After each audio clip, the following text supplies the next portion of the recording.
The undercurrent will cease. Jordan Clements from the Republic of Texas. Thank you, Madam Chair, and I reserve the right to yield the remainder of my time to Hall of Virginia. That is your right.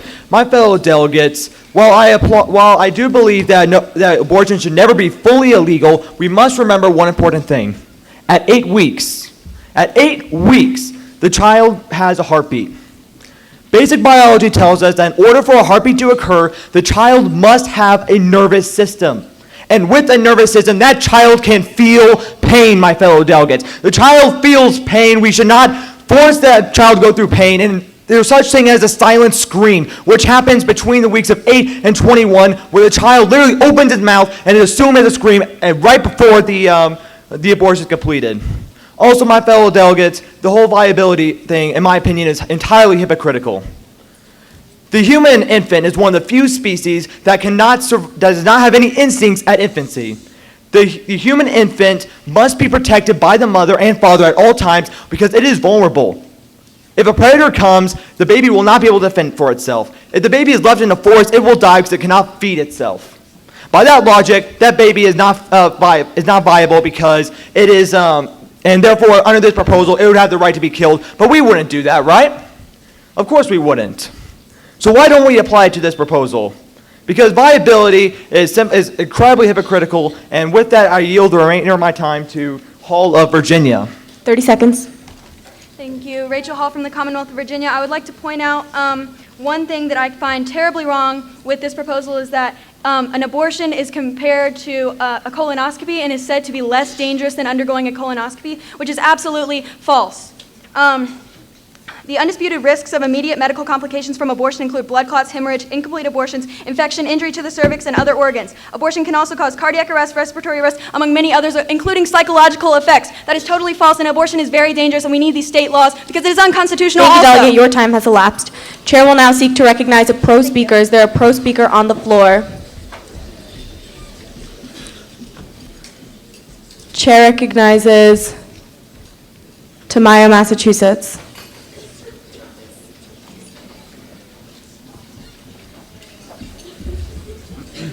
Thank you, Chair. Carlos Tamayo, Massachusetts. I reserve the right to yield the remainder of my time to Smith of Texas. That is your right.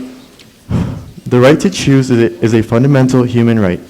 The right to choose is the reproductive freedom that is protected by the U.S. Constitution. I personally believe that life does begin at conception. It is at the moment of conception that a human life does begin to form. However, I also believe that times are hard, and there are many reasons for why a woman may choose to have an abortion. We live in a disproportionate society in which very, very few are at the top and most are at the bottom. It is harder and harder to find a job, to sustain a child, and prenatal education and the option of abortion should exist and should be fully supported in order to prevent unsafe abortions from happening at home.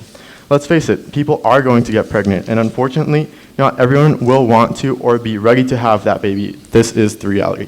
Thank you, and I yield the remainder of my time to Smith from Texas. Mackenzie Smith, the Republic of Texas. The fact of the matter of the situation is I have the right to choose what I want to do with my body, and no man should dictate whether I have that choice or not. If I cannot fund my child, if I cannot give them the love and support that they need, I should not have to, and that is the fact of the matter of the situation. Not whether or not you believe it's okay, not whether or not if you think it's murder, it's the right that I have the fact that I can choose my decision, and if I am not able to fund a child and give them everything that they need and deserve, I should not have to, and no man should tell me that I have to because it is my body, I am putting up with the pregnancy, and no one else should have to tell me that I do not have to do that. I yield my time.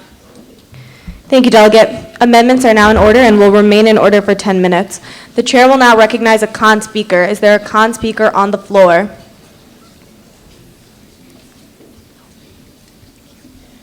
Chair recognizes the delegate from Virginia. Yes. Yes.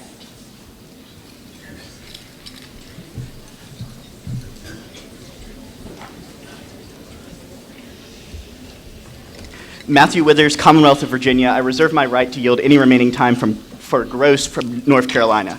That is your right. I rise in opposition to this proposal because I believe that the procedures outlined therein infringe upon the constitutional authority of the judicial branch. According to the precedent set in Mabry versus Madison, the right and duty to review the laws of the federal and state governments rests with the courts. This is why it is called judicial review.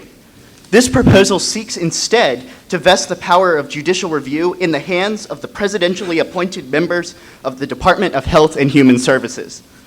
As a cabinet office, the Department of Health and Human Services is intrinsically biased and inconsistent depending upon whatever president or party or ideology is holding the White House at a given time. Thus, it is only appropriate to leave the power to assess, quote, undue burden with the judicial branch, which is, by nature, much more impartial than the executive. Thank you. I yield the remainder of my time to Gross from North Carolina. 53 seconds. Thank you, Chair. Connor Gross from North Carolina. This proposal is unnecessary and unconstitutional overreach of the federal government to the state government.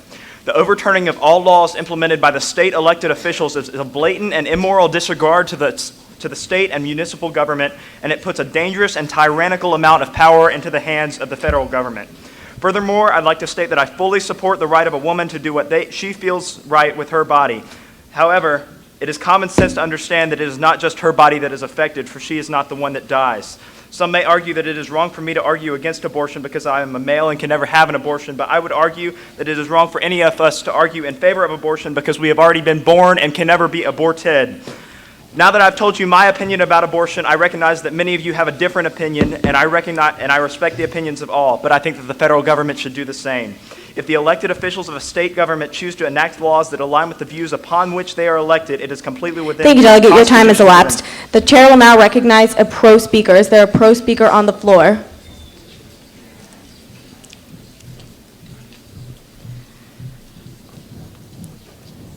Chair recognizes McCubbins, Utah.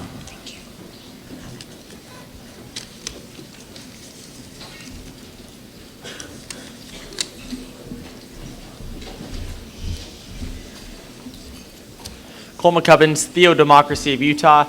I reserve the right to yield the remainder of my time to Wensley from Washington. That is your right. Okay. My fellow delegates, the con speakers on this proposal are spinning webs of lies. They're throwing red herrings and painting the White House scarlet. It's absolutely absurd, some of the things that have been stated here. So let's get out the facts. A, if a woman wants to have an abortion, she will have an abortion. It is as simple as that.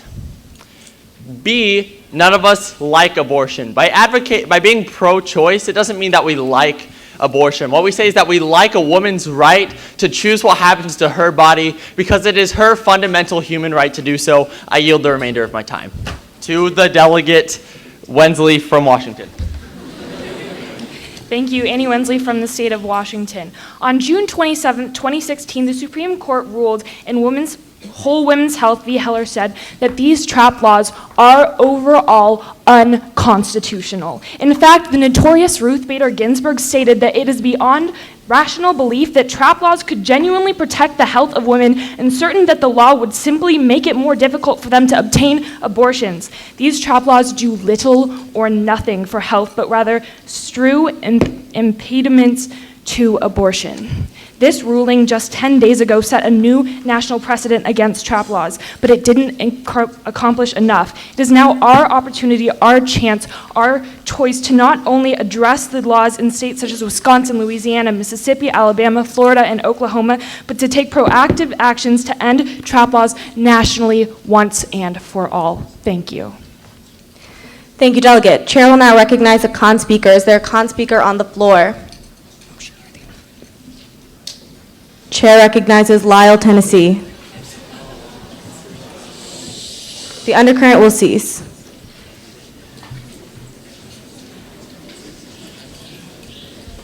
Drake Lyle, Tennessee. Madam Chair, I reserve my right to yield the remainder of my time to the delegate from Minnesota, Blake. First off, my state, Tennessee, did not actually have any abortion laws for about 10 years. It was terrible. Nail salons were cleaner than abortion clinics in Tennessee. That's not right. This is not about whether or not abortion is right or not. This is about taking away common sense measures that states have passed through their elected representatives representing us, the people, to regulate abortion. This isn't about whether or not you think abortion is right or wrong. This is about whether or not you think abortion should be safe for women, which it should, but this is what this proposal would do, is it would take that safety away. Because imagine, God forbid, I mean, for y'all at least, Donald Trump is president, and his Department of Health and Human Services wants to write the rules on abortion. How would you feel about that? And with that, I yield my time to Blake of Minnesota. Thank you, Blake in Minnesota. Let me talk about some of the precautions that the previous delegate was referencing. In some states, they require a 24-hour wait period before a woman can receive an abortion. I think that this 24-hour wait period is a very important thing because I think before a woman takes a life, she should know everything about the life she's about to take. And so having this 24-hour wait period where she's able to learn about the risk she will be taking and what she will be doing, I think that is a very important thing, that if the state feels like that is necessary for their abortion clinics, the state should be allowed to keep that, as it is a very important decision that should not be made on a split second. It should not be made split second. With that, I yield my time to the chair.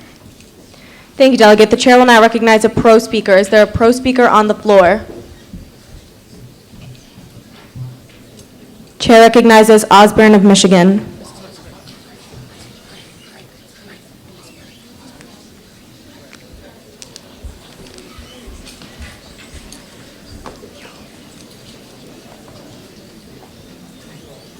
I'm Laura Osborne from the delegation of Michigan, and I yield the rest of my time to Flanagan from DC.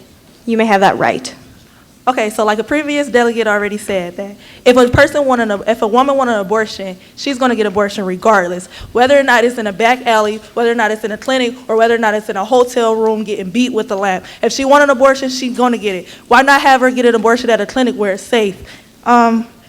And I feel like we're getting off topic on this proposal. It's not about whether or not we believe in abortion. It's about the women having a right to choose what she do with her own body. The government should not be able to choose what she do with herself. They don't pick her food, or they don't pay her bills, or they don't live her life. She have to live her own life. So why can't she choose what to do, what she want with her own body? And I yield the rest of my time to DC Flanagan. Lauren Fangan, DC delegation. I would just like to bring up that the Supreme Court already gave the right to have abortions to all females. By states deciding to put extra burdens on this is just like when African Americans got the right to vote and the South decided to apply Jim Crow laws. That is not fair. I would also like to bring up that the argument against this is that this is protecting women's health and clinics are going to be dirty. Clinics already have regulations. This is not deregulating any clinic. It's just making sure that the regulations are not set up to shut down abortion clinics. I would also like to bring up that this battle has already been fought and won. This is just about specific states deciding that they don't want to accept the fact that they lost and making it harder for females in that state to get the right that they already won. And with that, I yield the rest of my time to the chair. Thank you, Delegate. Chair will now recognize a con speaker. Is there a con speaker on the floor? Chair recognizes the delegate from Colorado.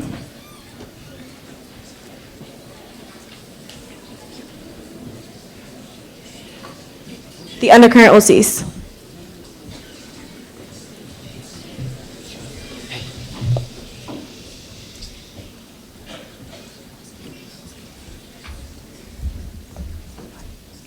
You may begin when you've displayed your placard.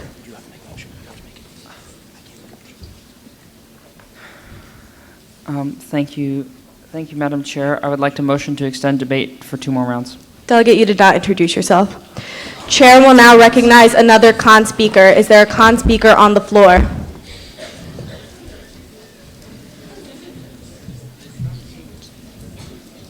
Chair recognizes Major Louisiana.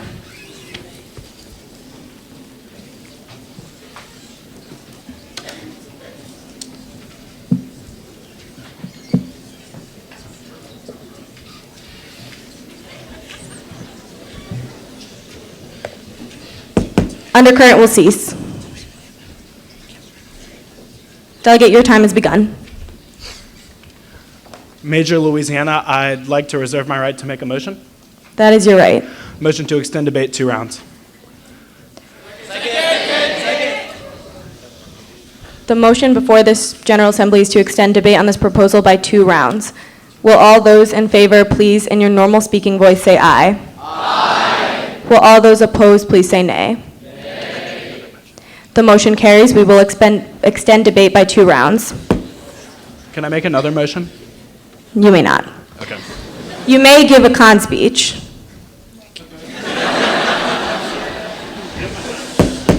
The committee will resume order. Seeing as that was now a con speech, that was not a con speech, the chair will now recognize a con speech. Is there a con speaker on the floor? Chair recognizes Anderson, Maryland. Delegate Anderson, you are recognized.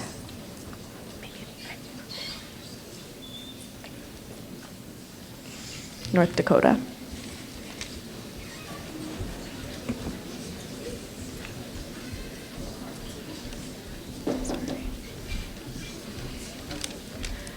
I am Elizabeth Anderson from North Dakota. I would like to maintain my right to yield the rest of my time to McCurney from Virginia. That is your right. This proposal sets regulations against laws nicknamed trap laws by the abortion industry. As of last week, many might claim that the ruling on Whole Women's Health versus Halberstadt ruled trap laws unconstitutional.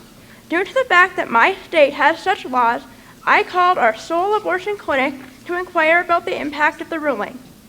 The representative from Red River Women's Clinic informed me that unlike Oberfell versus Hodge, due to the path Whole Women's Health versus Halberstadt used to travel through the lower circuits, it did not deem all other state trap laws at all unconstitutional at all. Only the law in Texas. Banning trap laws bans the thorough education of women. Seeing cancer patients are shown pictures of their tumors.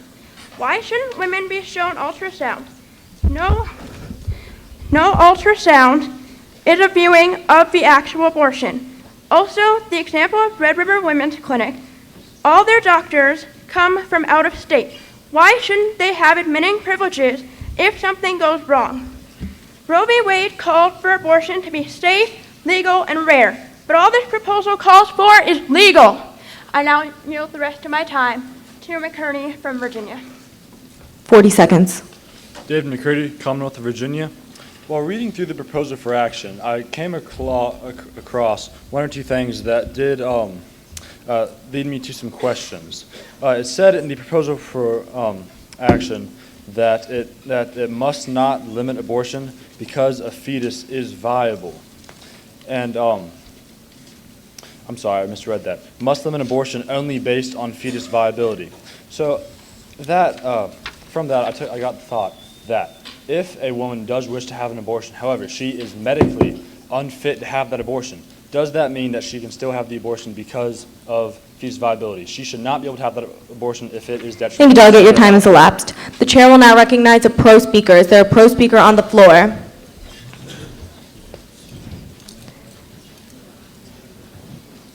Chair recognizes Michigan Lynn.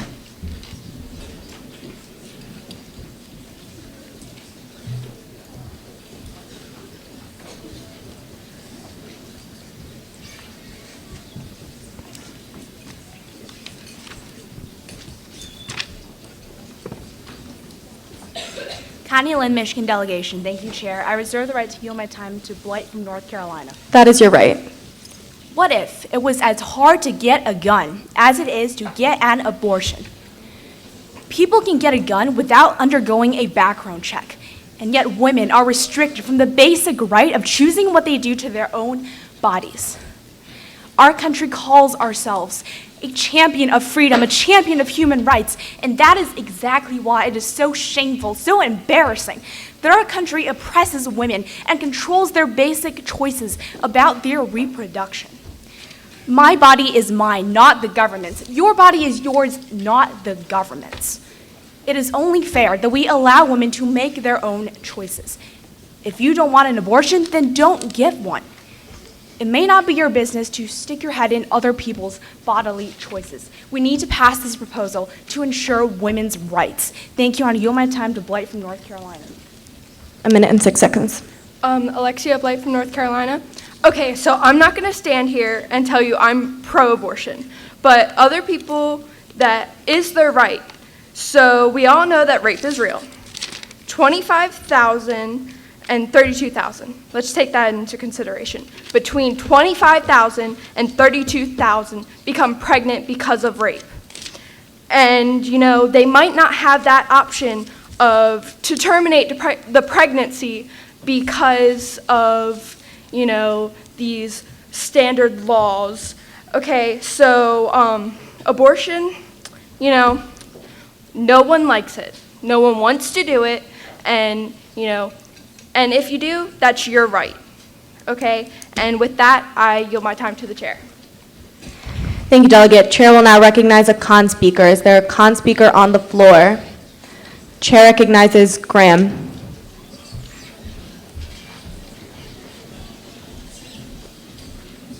Thank you, Madam Chair. Graham, Oklahoma. I reserve my right to yield the remainder of my time to Nasir from Pennsylvania. That is your right. In the case of accidental conception as a result of consensual sex, it should not be the mother's right to choose, but the child's right to live. Many consider it unethical to tell women what she can do and cannot do with her body. This is true. But in the case of consensual sex, it is giving women the right to choose in regards of someone else's body. This is why I encourage you not to pass this proposal, as the PFR completely legalizes abortion on a national scale based only off of fetal viability and not the method of conception. The method of conception and fetal viability should be inclusive because there is a difference between rape and consensual sex. Women should not be able to take their baby's life because they made an irresponsible decision to have unprotected consensual sex, and as a result of that, the child's life will be taken. Thank you. I yield the remainder of my time to Nasir from Pennsylvania. A minute. Rafi Nasir, Commonwealth of Pennsylvania. Thank you, Madam Chair. First, I'd like to state that I have massive respect for the pro-choice movement. I understand the movement is about very good intentions, and I really and truly respect that. However, I believe that the fetus, the zygote, and the first individual cell is a life. That cell, zygote, or fetus has cells that have 46 chromosomes that are unlike the mother's, unlike the father's, or unlike any other cell in the entire universe. Biologically speaking, there are 7 characteristics of life, and the zygote and fetus comply with all of them. This biological fact, combined with the information that the fetus and zygote are biologically unique organisms, means that this organism is a unique and individual human life. I understand that your skin cells have 46 chromosomes too, but because the chromosomes in a fetus or zygote are individual and unique is why it is a human life. I also believe that the federal government has 3 duties: to protect life, liberty, and property, and because the fetus or zygote is a life, I believe the federal government has a duty to protect this. Therefore, conceptually, I disagree, but I do agree that the 2 Supreme Court decisions have been made. Thank you, Delegate. Your time has elapsed. That. The chair will now recognize the final pro speaker on this proposal. Is there a pro speaker on the floor? Chair recognizes Hannock, Missouri. The undercurrent will cease.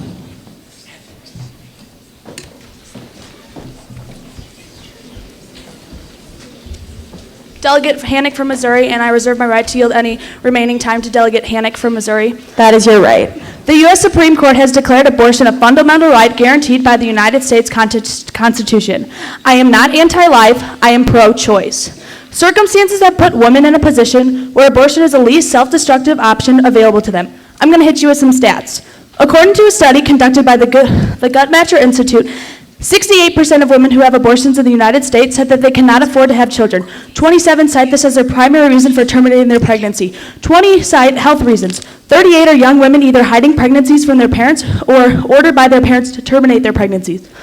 Personhood begins after the fetus is viable or after birth, not at conception. The embryos and fetuses are not independent and not self-determining begins, and abortion is the termination of the pregnancy, not a baby. The baby is not viable until the person is viable, they are not able to live, the fetus is not able to live without the mother as well. The majority of opinion in Roe v. Wade states that the word person is used in the 14th Amendment of the Constitution does not include the unborn. And with that, I yield any remaining time to Hannock from Missouri. 50 Maggie seconds. Hannock, Missouri delegation. Deaths due to unsafe abortions remain around 13% of all maternal deaths. As stated in the proposal, women have the right to choose. However, our government restricts women and their choice. With these restrictions, women seeking abortions do not have their freedom and are put in extremely unnecessary situations, including forcing women to listen to a heartbeat and limiting reasons to have an abortion, which is the woman's choice. An abortion is between the woman and the doctor, and that is it. With this proposal, women can finally have their needed freedom to have a safe, affordable, and chosen abortion. Without protecting women's right to choose, women cannot receive proper medical treatment and cannot pay dues to financial strains, and when they want to have an abortion, women go to an extreme extent to have one, no matter how dangerous. Currently, women fear the Thank you, government. Delegate. Your time has elapsed. The chair will now recognize the final con speaker on this proposal. Is there a final con speaker on the floor? Chair recognizes the delegate from Kentucky, Bruns.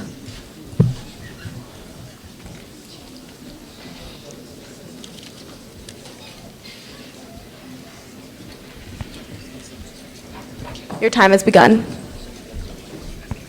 Brian Bruns, representing the Commonwealth of Kentucky. Thank you, Madam Chair, and I reserve the right to yield the remainder of my time to Banks from Oklahoma. The abortion system in America is broken. Women do not have the right to choose their own body, but I think we're forgetting that a child takes two parties to conceive. If a woman chooses to have a baby without the consent of a man, the man is still financially liable for said child. In the case of an abortion, my dear friend had an accidental pregnancy. The girl lied, told him it was a miscarriage, and he has serious depression as a result of losing his potential child. Currently, abortion is legal in some states, and these trap laws are a little immoral. However, in New York City, there were more black abortions than black babies born alive. Abortion is not being used as it should, and currently more education is needed to all parties, not just those seeking abortions.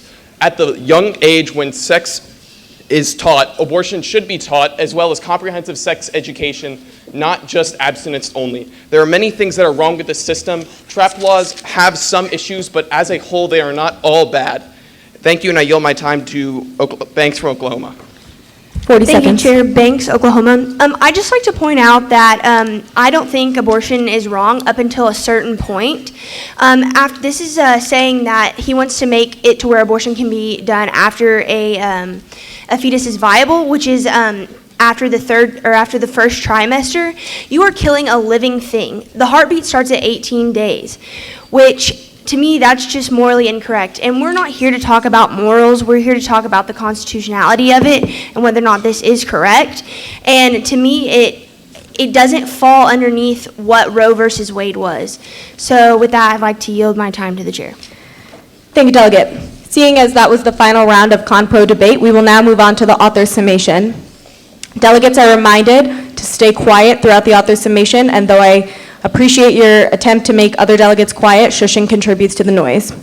Author, you are now recognized for a 3-minute and 43-second summation. You may begin when ready. Thank you, Madam Chair. First of all, I'd like to start off by thanking everyone. This is probably one of the most dividing issues in our nation. But I want to address some of these pro-arguments. I know states' rights was brought up in some extent on how it's unconstitutional for us to limit what a state can decide. Do you know what wasn't unconstitutional in 1954? The right for a state to limit who could use a bus, who could drink from a drinking fountain, who could go to a school. And then merely 10 years later, I believe we overturned that. And one delegate said that I'm completely ignoring the judicial system here. But look at that same decision, Plessy versus Ferguson. It said people could not drink from the same water fountain. But do you know what happened less than 2 decades later? The Voting Rights Act. We extended upon that for people to be able to use the same polling places legally. And this is not violating the judicial system. We're simply expanding on it. And federal departments do have the right to extend legislation. Look at the FDA. Look at the USDA. Look at the DEA. They determine what our Supreme Court says is right and what is wrong. The FDA determines what goes on our store shelves, what goes in our pharmacies. Why can't the Department of Health determine what is right and what is wrong inside of an abortion clinic? Because why should legislators that are mostly lawyers or businessmen and who want to get reelected to their own positions, why should they infuse their own personal opinions into the rights of doctors? I spoke with Dalton Johnson in Huntsville, Alabama on the way here from Louisiana, and he told me, I am all for regulation. But when it infringes on my right to be a doctor and it is medically inappropriate and they're telling me the opposite of what I learned as a licensed physician, I cannot be for it. In addition, another delegate said that why can't we have admitting privileges? Well, they are unconstitutional, are they not? And with admitting privileges, the Texas Attorney General could not prove one single case across the whole state in a period of 5 years that they saved any lives. And the safe, legal, and rare doctrine was during the Clinton administration, not from the Supreme Court. I'd also like to tell you about life. Many people talked about life, liberty, the pursuit of happiness. But in Planned Parenthood versus Casey, and I quote, "A law designed to further the state's interest in fetal life, which imposes an undue burden on the woman's decision before fetal viability, could be unconstitutional." Now think about it. The Supreme Court's only thing that it said about the preservation of life was that it could only preserve a life that could live outside of the womb. And that was the state's only interest, defending that life. Some delegates said I'm trying to make abortion illegal after viability. That's not the intent. One person talked about a personal story of a friend at 23 weeks. That abortion would be illegal because viability is at 21. If it's after 21 weeks, it would be illegal. It would be subject to jurisdiction of the Department of Health. And before that, it would be entirely legal. I'd also like to talk about what's going to happen if we allow these laws to be perpetuated. In Texas, in San Antonio, Andrea Ferrigno is the vice president of Whole Women's Health. She received a phone call from a woman who wanted to get an abortion, but she could not drive there because of her financial limitations. So she instead told Andrea Ferrigno, "What if I tell you what is underneath my kitchen sink and you tell me what to use to get rid of it?" Imagine that happening across the entire nation. Or what if we devolve into what's happening in the Philippines and Chile and Nigeria? In Chile, it was just made unconstitutional. Guess what happens? Women throw themselves on top of fires to terminate pregnancies. In Nigeria, 5,000 women die every single year from illegal abortions. And in the Philippines, women go to shanty towns to get a fetus massaged out of their bodies. Do you want this happening in one of the biggest countries in the world, a first world nation that has some of the best medical standards? I think not. And finally, when it comes to conception, the court said viability was the standard. Conception is irrelevant. And it does not matter if you're pro-life, pro-choice, black, white, Muslim, Jewish, Christian, Thank you, author. Your time has elapsed. It doesn't matter. It is now in order to vote on Proposal 269. Will the rover seal the chamber? The motion before this General Assembly is that, before this plenary session, is that Proposal 269 be recommended to pass. Will all those in favor please stand and in your normal speaking voice say aye? Aye. You may be seated. Will all those opposed please stand and in your normal speaking voice say nay? Nay. You may be seated. This proposal does pass. Madam Chair, I have a question. Do I have permission to speak to my parents on the live stream right now for a brief few minutes? So, right now I just want to look at the live stream, and I know my mom's watching from work right now, and my dad is too, and I want to thank y'all for watching this, because Mom, I know I just left Arizona a couple weeks ago to come here, and look what that came to, and I want to thank June Ayers and Dalton Johnson, who gave me so much support in trying to help this proposal, and every single delegate here for helping me get it through. Thank you.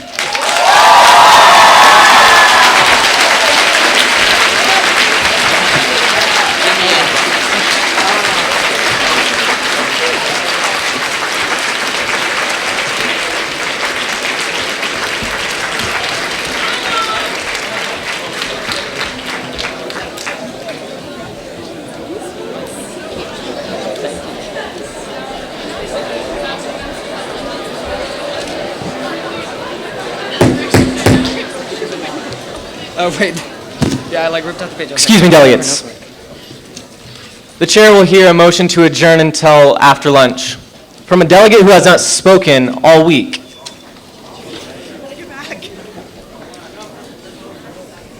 Tennessee. Which one?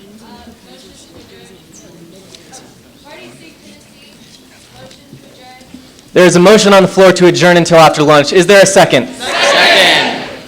All those in favor, say aye. Aye. And all those opposed? Nay. This motion passes. I'm so proud of you. I was crying. I watched your personally. I'm so proud of you. Thank you. I'm so proud of you, Trey.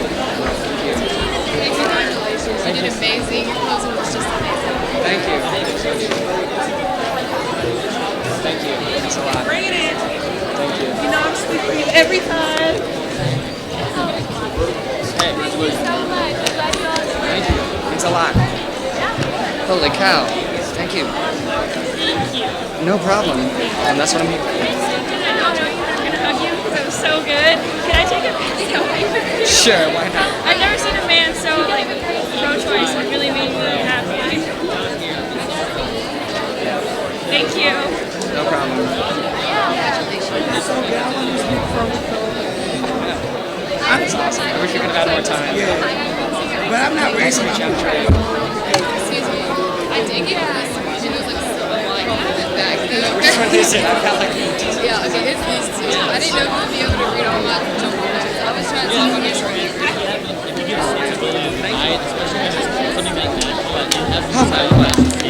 That's not right. That's going against everything you believe in.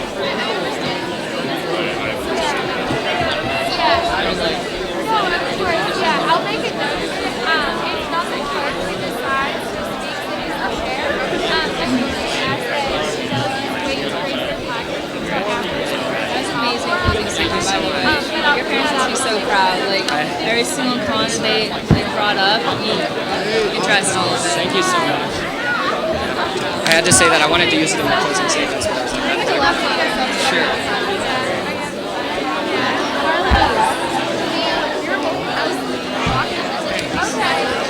Thank you. What? Thank you.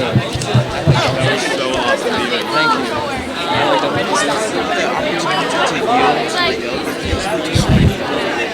Thank you so much. Very good points to make, and he would love to be able to speak. Thank you. For us to get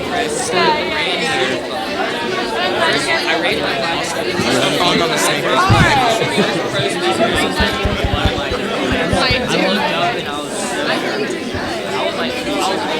wanted to say that. I have a question. What is this book? Can I see your book? What is that? It's on the Oh, Supreme Court decisions. Okay, I just saw the words abortion and I was like, what? I was sitting by well, delegates, and as soon as someone would start illegitimizing the pro statements, this is us. Like, exactly. No, because like sometimes you stand there and like people are like legitimizing your statement, you're just like, guys, seriously. Yeah, it was like a high five. Those things. I'm all for her. Thank you. I do want to apologize for the Oklahoma con speech. It's cool. Don't worry about it. Basically went up into morals of it instead of the actual proposal That's probably itself. smart to do.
I wouldn't mind.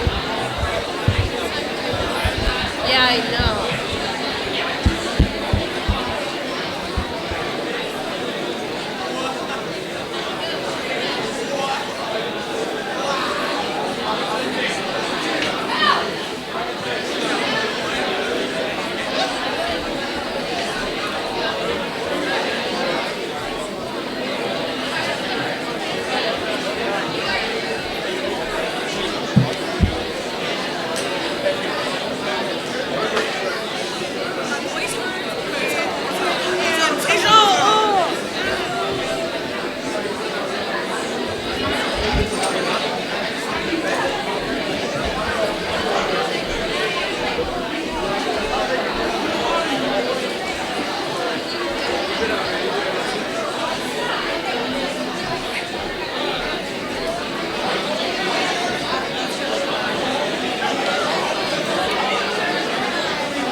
Where were we?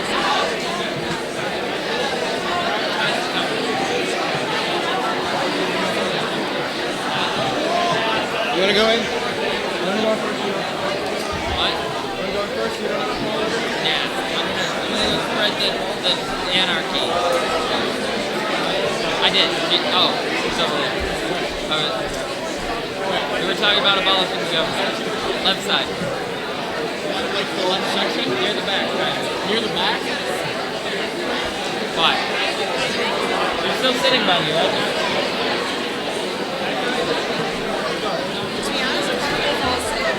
What was that?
Wow, you're so cool.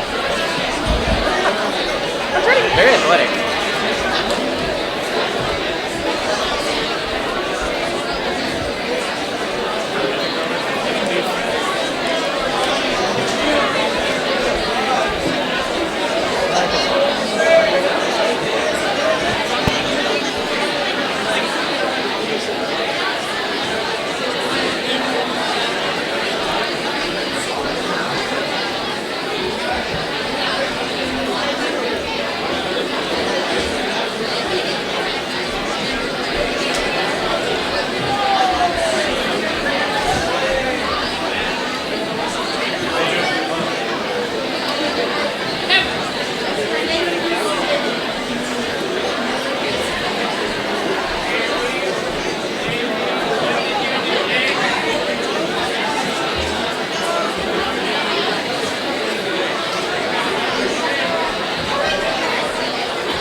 Delegates, please make your way to your seats. We will begin shortly. Thank you.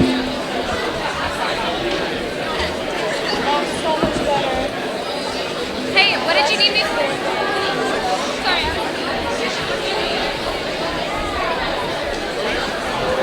Sorry. All right. We were at the same hotel a couple weeks ago. Like I was at Gunlock and I was staying in Baltimore. Yep. Yeah, we need to know each other. Recap.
Will the author of proposal number 506 please take your place?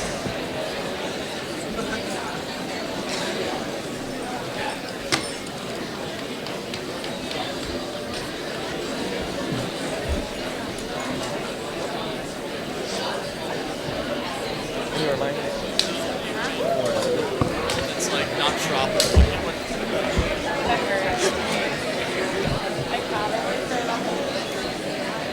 What side do you want?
This plenary session will come to order.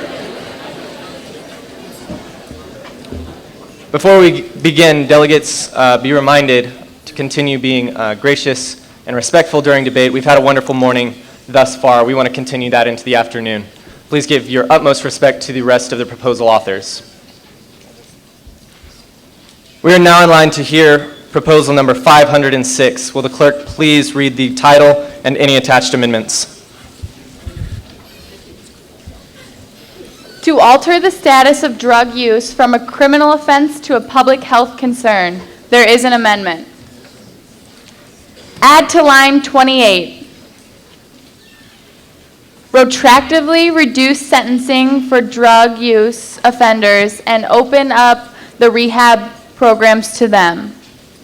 Once again, add to line 28. Retroactively reduce sentencing for drug use offenders and open up the rehab programs to them.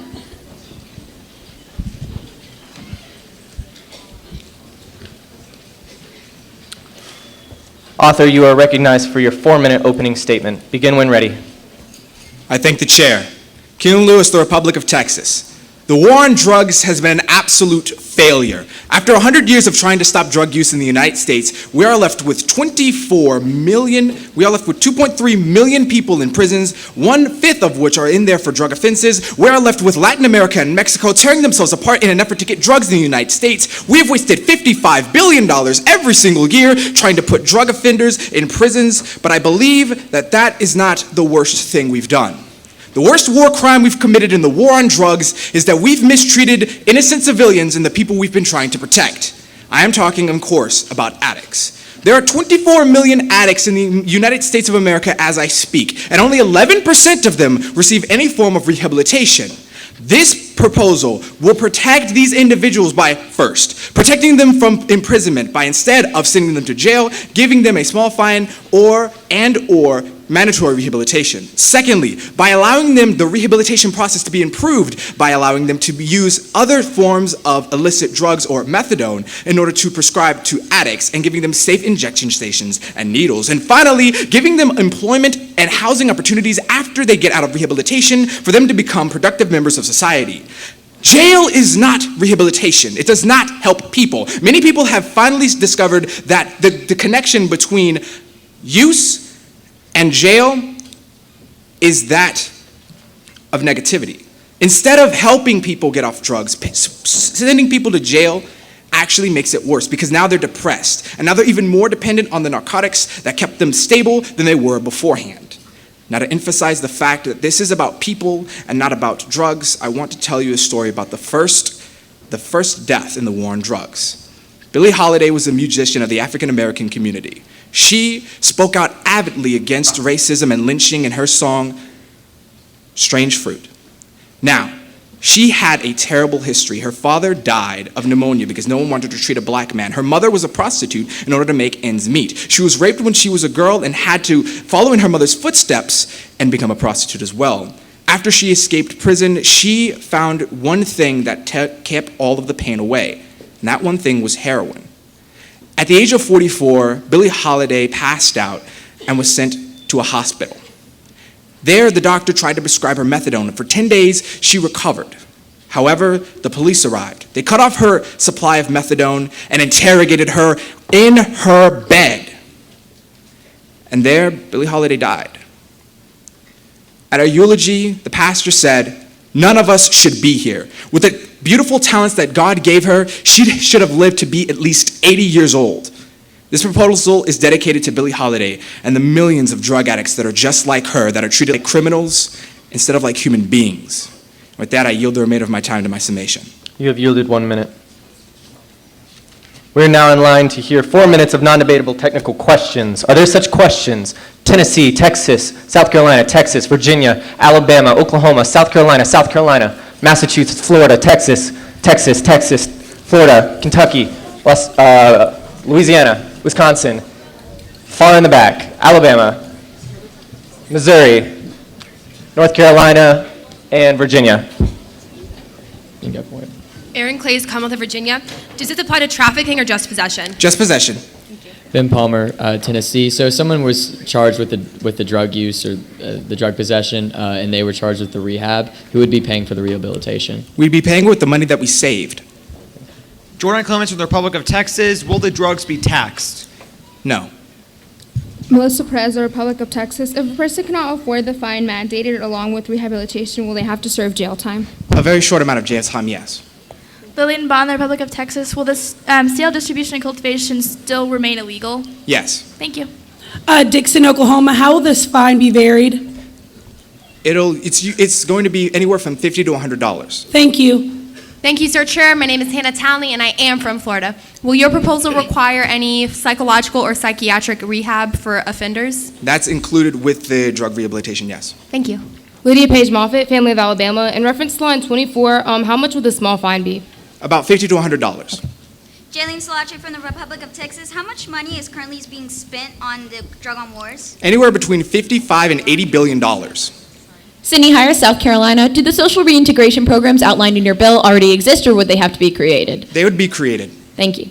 Bethany Bass, Republic of Texas. Thank you, Sir Chair. What is the recidivism rate for rehabilitation? The recidivism rate is somewhere between 40 and 60%. Thank you. Kristen Kaufman, South Carolina. Will drug dealers and traffickers also have to go through rehabilitation? No, this does not affect them. Joe Scrutini from Louisiana. What is the average cost to imprison a person for 1 year? About $30,000. Connor Gross from North Carolina. How much more will this proposal cost to implement than the system currently in place? It'll cost less. Long Republic of Texas. Thank you, Mr. Chair. Out of all the offenders in jail, how many are drug offenders? About 1/5. Thank you. Ethan Schaefer, Michigan delegation. Will this remove mandatory minimums from prisons? Not for selling, no. Lauren Linus, the Republic of Texas. Has the war on drugs disproportionately affected minority I'm groups? sorry, Delegate, that is debatable. Jeremy Nelson, Commonwealth of Virginia. Will this proposal affect both federal and state crimes? Yes, for drug use. Addison Smith from the Family of Alabama. Thank you, sir. Chair, what's the difference in cost between rehabilitation in comparison to housing prisoners? Prisoning is about twice as expensive as rehabilitation. Thank you. My name is Tina Strock, and I am from Florida. Would this apply to any addictive or illegal drug? Could you repeat that question, please? Would this apply to all illegal and addictive drugs? Yes. Brian Bruns, representing the Commonwealth of Kentucky. Thank you, Sir Chair. Would more or heavier fines be given to violent offenders or drug dealers? Absolutely. That's up to the discretion of the judge. Kurt Rutherford, Missouri delegation. Does the rehabilitation mentioned in the proposal pertain to inpatient or outpatient rehabilitation? Could you please repeat that question? Does the rehabilitation mentioned in the proposal refer to inpatient or outpatient rehabilitation? Both. Delegate Sahil Beharwala, the Wisconsin delegation. Thank you, most honorable chair. So is it true that you are not legalizing drugs? Absolutely not. Carlos Meyer, Massachusetts. What is recidivism? Could you repeat that question? What is recidivism? Recidivism is the chance of somebody returning to either drug rehabilitation or prison. Thank you. Kevin Ramos, South Carolina. Are there any other countries that use this? Yes, there are several, including but not limited to Portugal, Mexico, Switzerland, Germany, Czech Republic, Argentina, Brazil, and Ireland. Thank you. Other non-debatable technical questions. Texas, Pennsylvania, New York, Virginia, Ohio, Texas, Tennessee, D.C., Massachusetts, Alabama, the two in the back, and the very back. Texas, Texas, Texas. Thank you, George Kennedy, Commonwealth of Massachusetts. Could the author exemplify a social reintegration program? Delegates. Could you please repeat that question? Could you provide an example of a social reintegration program? A social reintegration program would be like job training or introducing people to certain homes that they could afford. Nathan Ellis, Commonwealth of Pennsylvania. Will the bill author please define drug addict as used in this proposal? Drug addict as used in this proposal is anyone that has been caught with a small amount of drugs for personal use. Peck, Family of Alabama. Will this apply only to addicts or anyone charged with a low-level drug? Thank you, delegates. That is all the time we have for non-debatable technical questions.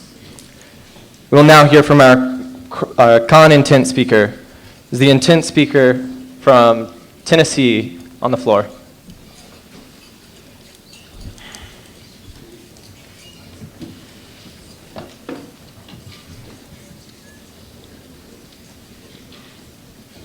Your time has begun. Abdul Yanni, the great state of Tennessee.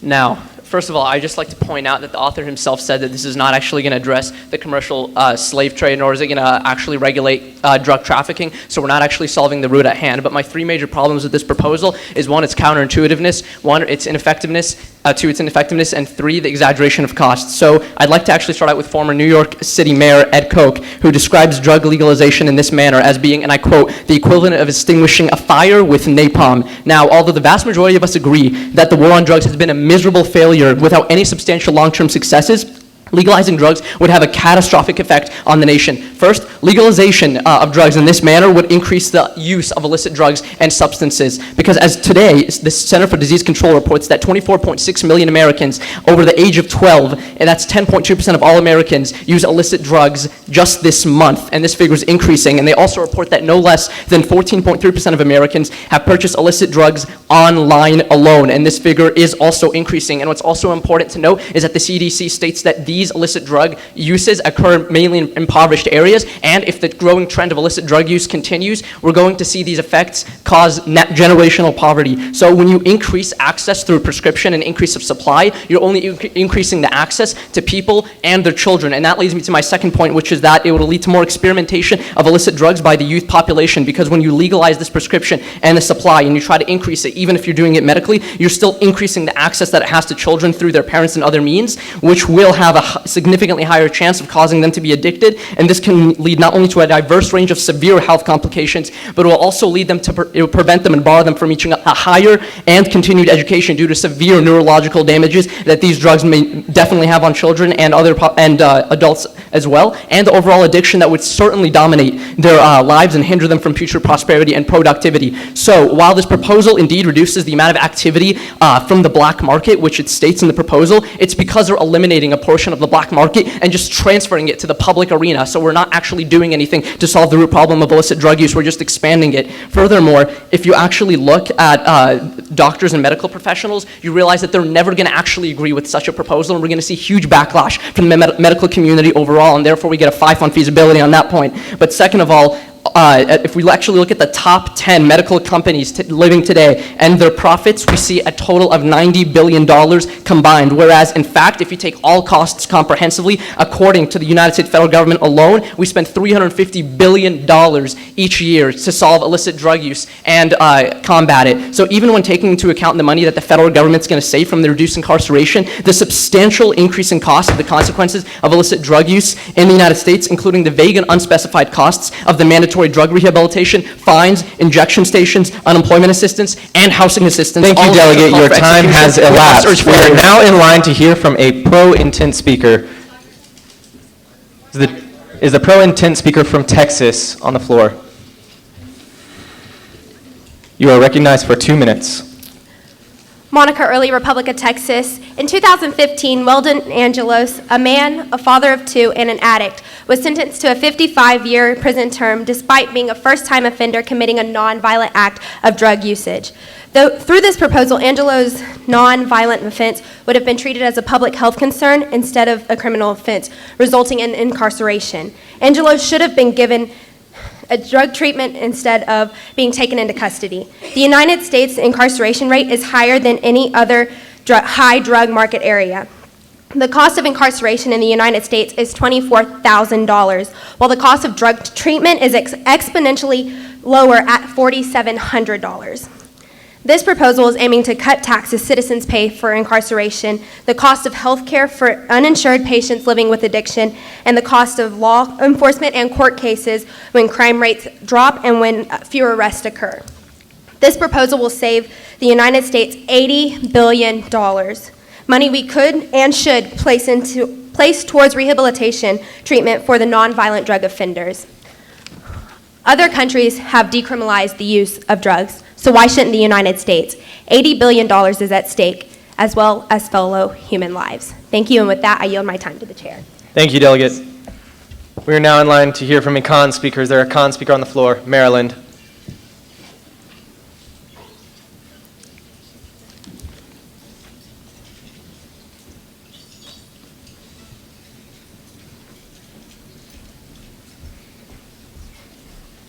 Your time has begun. Thank you, Chair. Shashank Narayan from the Free State of Maryland. I reserve my right to yield the remainder of my time to Delegate Townley from Florida. That is your right.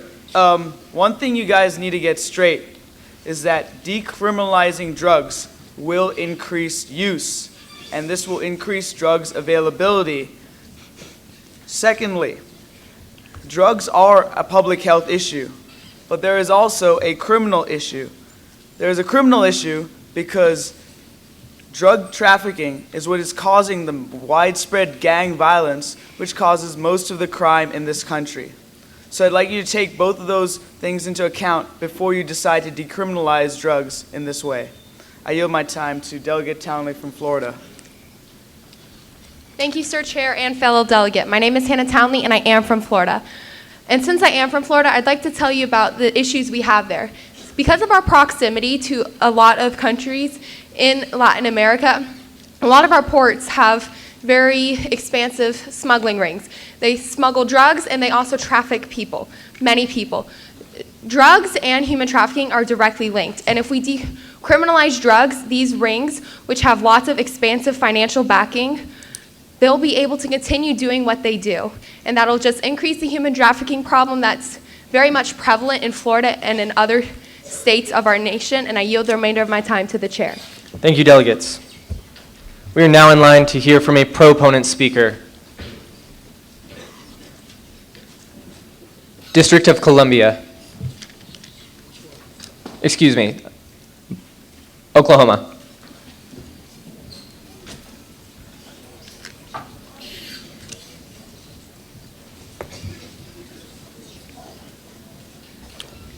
Your time has begun. Shelby Mann, the state of Oklahoma. Thank you, sir. Chair, I reserve my right to yield the rest of my time to Lemons from Missouri. That is your right.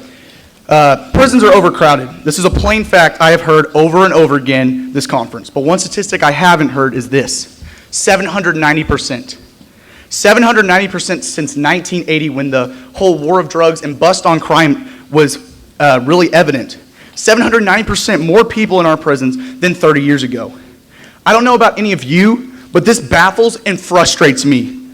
How did we, the people, allow this to happen? Where did we go wrong? This proposal seeks to undo this very wrong. And although this does not destroy mandatory minimum sentences, this allows addicts another route besides sailing on the boat of mental illness to the island of isolation that is prison. I completely believe that everyone deserves a fair shake. And in our country, I think there's a word for that. What was it? Oh yeah, due process. And lastly, I'd like to quote my main man, Thoreau: "Under a government which imprisons any unjustly, the only true place for a just man is also a prison." I yield the rest of my time to Lemons from Missouri. Thank you. Lemons, Missouri. Why would we send people to an institution where they're around more people that have the same addictive behavior? Maybe they went in for possession of marijuana, not even the use of marijuana, but for possession. Maybe they weren't actually a user of that drug. And maybe once they go into that institution, they become surrounded by a habitat that not only has that drug in it, but much more harmful substances that only creates a bad cycle that is never ending. Why don't we give these people the help that they need, the help that they deserve, that is rightful by the United States? It's cheaper to do it, and not only that, but if they get multiple offenses, say they're a 5-time offender, maybe then you look at criminal charges, because maybe then the addictive behavior is too hard to break. Maybe then it's justifiable, but at least give them the chance, because everyone deserves that right. You can't just take away that right from an everyday average individual. Thank you, Delegate. We are now in line to hear from a CON speaker. United Nations.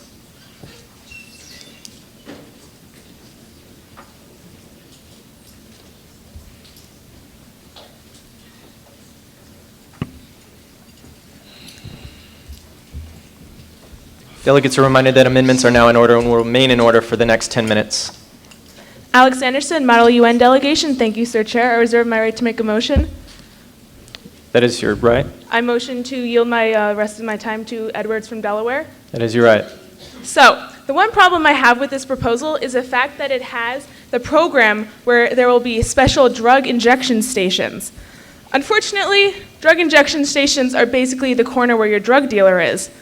I believe that people who will come there to help wean off of their drug addiction is going to be harmful because they can just go and get another hit from their drug dealer. There isn't any intense regulation that I would expect on a proposal like this. I do believe, though, that it is so important that we combat this issue. The part of the proposal that I do agree with is the part that is providing the social counseling and the employment opportunities, because so many times drug addicts have their lives ruined thanks to their addiction. It is a disease that should be treated and not a lifelong sentence. I really believe that these career opportunities are so important because they need a chance to reintegrate into society, because we hold the values of as Americans as hard work and opportunity, and unfortunately because they have this disease, just like any other disease, they're holding them back, and that's not fair. We can help these people, and I really think that this proposal does, but I do have the problem with the injection sites. I yield my time to Edwards from Delaware. Thank you. How much time do I have remaining? 30 seconds. Dakota Edwards, Delaware Delegation. Thank you, Chair. I reserve my right to make a motion. What's the motion? May I move to hear the amendment on the floor? Excuse me, Delegate, that is not in order. Okay. Well, hopefully one of you may in the future hear the amendment, but the reason that I am currently con on this proposal is because of the mandatory rehabilitation, because not every person who is using drugs has a substance use disorder, and mandating that they go to rehabilitation, a lot of rehabilitation centers do not have the resources to take such an overload, especially since this is retroactive. Thank you, delegates. Thank you. We are now in line to hear from a proponent speaker. Kentucky, Schaefer.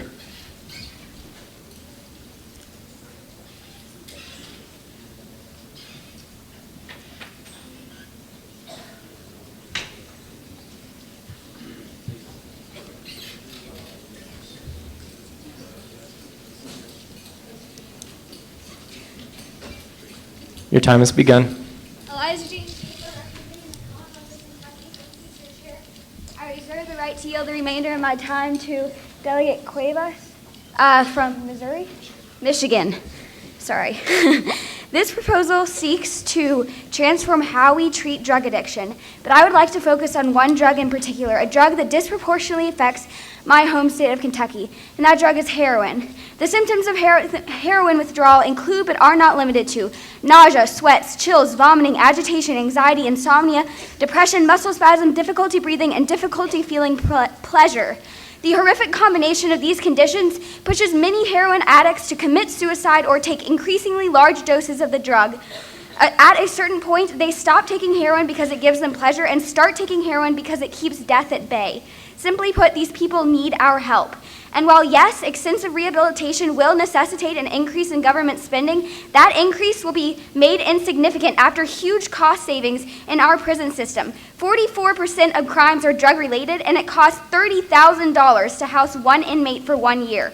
We have the opportunity to not only reduce the number of people in prisons, but also to reduce the number of people returning to prison upon release, thus dramatically decreasing spending on federal prisons. This proposal does the proverbial equivalent of killing 2 birds with 1 stone, and I strongly urge you to vote favorably. I now yield my time to Cuevas from Missouri.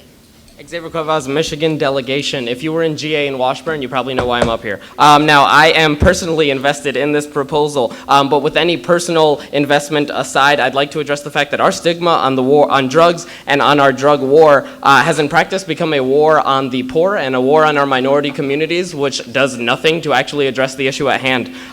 It's no longer legal to discriminate by color, but it is if it's under the guise of our drug war and our drug policy. It's 21st century Jim Crow, and we need to do something now. Not only should we address it because our minority Thank you, lives- delegates. We are now in line to hear from a con speaker. Is there such a speaker? Pennsylvania.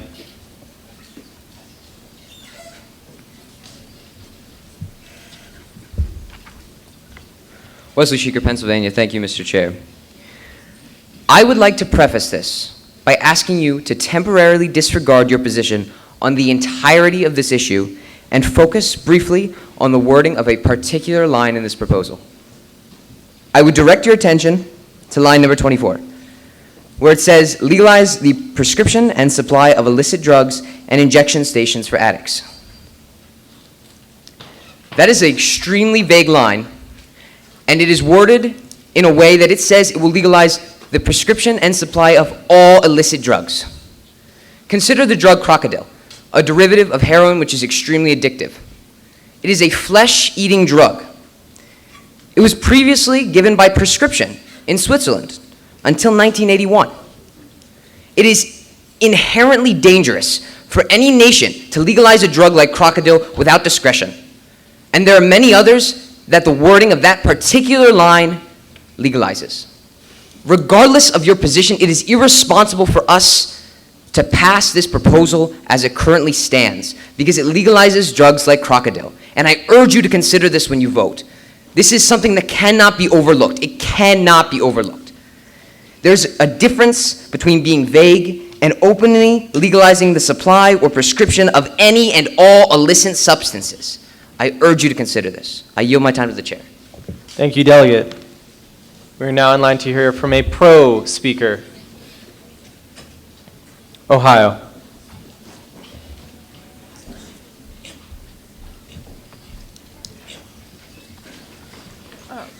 Emma Dunn from Ohio. Will the author yield to a possible series of questions? Does the author yield? I do. So will the drug rehab be paid for through the criminal or the government? It'll be paid for through the money that we save through changing over, which is about $80 billion. So that money will be shifted over to the rehabilitation and other such programs. Okay. So this doesn't include buying It doesn't include people who buy or sell drugs. It does correct? not include those who sell drugs or cultivate them, only those that use them. Okay, but so if a person who's used the drugs, if they've bought the drugs, will they face criminal charges for that? Not necessarily. No, It's a small amount of possession. Okay, thank you. I yield my time. Thank you.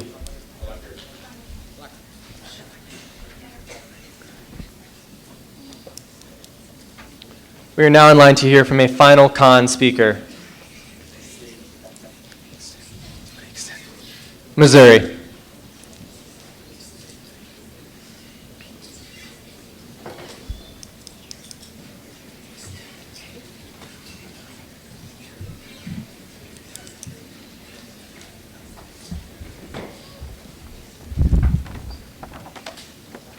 All right, Jeremy Hoffman from the Missouri delegation. I would like to reserve my right to yield any remaining time to Ellis of Pennsylvania.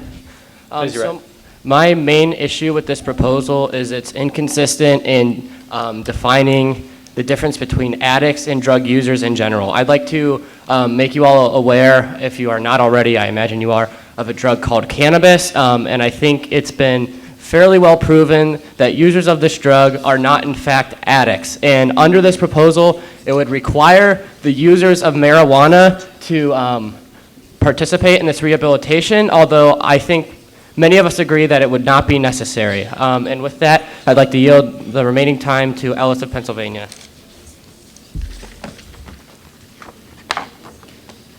Nathan Ellis, Commonwealth of Pennsylvania. I rise in opposition to this bill for a few reasons, some of which was said before. Like was just said by another delegate, drug users are not always addicts. People who are in possession of drugs are not always addicts. Some of them don't even use them, yet they are going to be sent to the exact same rehabilitation centers instead of being put in prison for the crimes that they did. Now, whether that would be right or not, they don't have no need for rehabilitation, and we should not have to pay to put them in rehabilitation. It won't help them. Also, the clause that was brought out by my fellow delegate, in line 24, prescription and supply of illicit drugs and injection stations for addicts. Do you understand what that means? That would be legalizing amphetamines, methamphetamines, club drugs, heroin, cocaine, marijuana, every single illicit substance on that list. And this such small statement that's just thrown into this proposal Thank you, delegate. makes it... Your time has elapsed.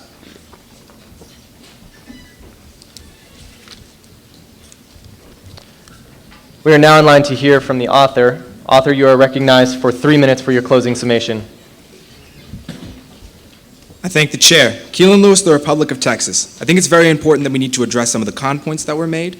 A lot of them are legitimate, so let's go through them. First of all, this proposal is not legalizing drugs, and I can't say that as strong enough as I possibly can. This is not legalizing drugs. Decriminalization and legalization, changing it from a criminal offense to a public health issue, and legalizing are two completely different things, and anything that people have said about legalization does not account for this proposition.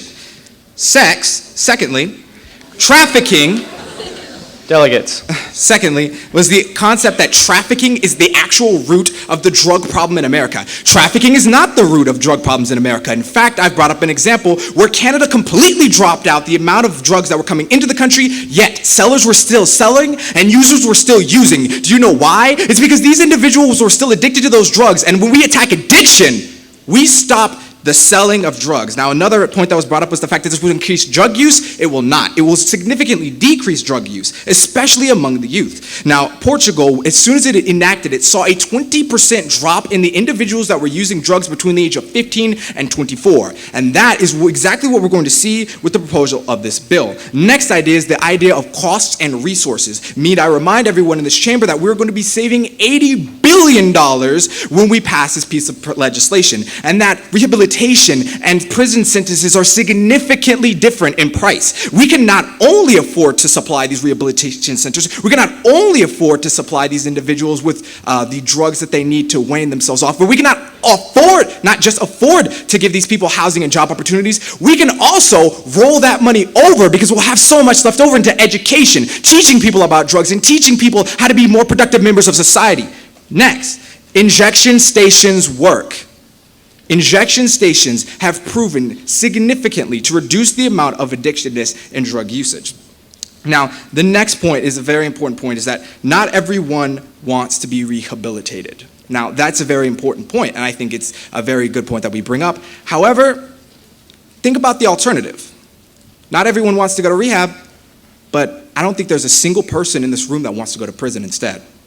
So, now, also, a lot of people have been debating about the specificity of specific words in the proposal. I need to remind you that this is a proposal, not a bill, meaning that the specific words can be amended, changed to include all sorts of different things, and change it to prevent loopholes. Now, I want to bring up a very important number. The CDC reported in 2015 that over 68,000 people died of drug overdoses in the United States. That's not counting the number of people that died trying to bring the drugs over. That's not counting the number of people that died trying to stop them. That's not counting the number of people and police officers that died trying to get them here. That's just counting the number that died of overdoses. We have 68,000 confirmed KIA, killed in action. Thank you, Arthur. Your time has elapsed. We are now in line to vote on this proposal. All those in favor of passing this proposal, please rise and say aye in a normal speaking voice. Aye. Thank you. All those opposed, please stand and say nay in a normal speaking voice. Nay. The ayes have it. This proposal does pass. Delegates, please congratulate the author outside of the chambers. Will the next proposal author please approach the dais?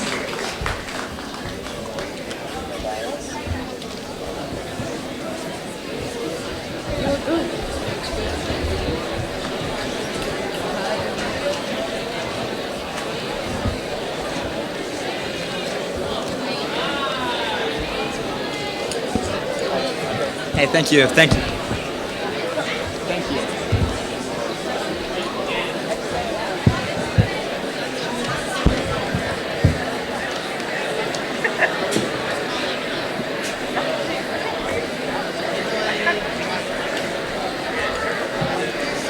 Where's my... I'm excited. It's getting time. I got time. I'm excited. I've been nervous too much today. I'm really excited. Okay, thank you. Thank you. Thank you.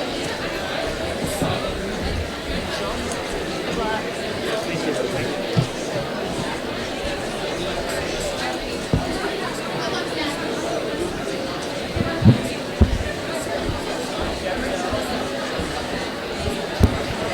Daniel.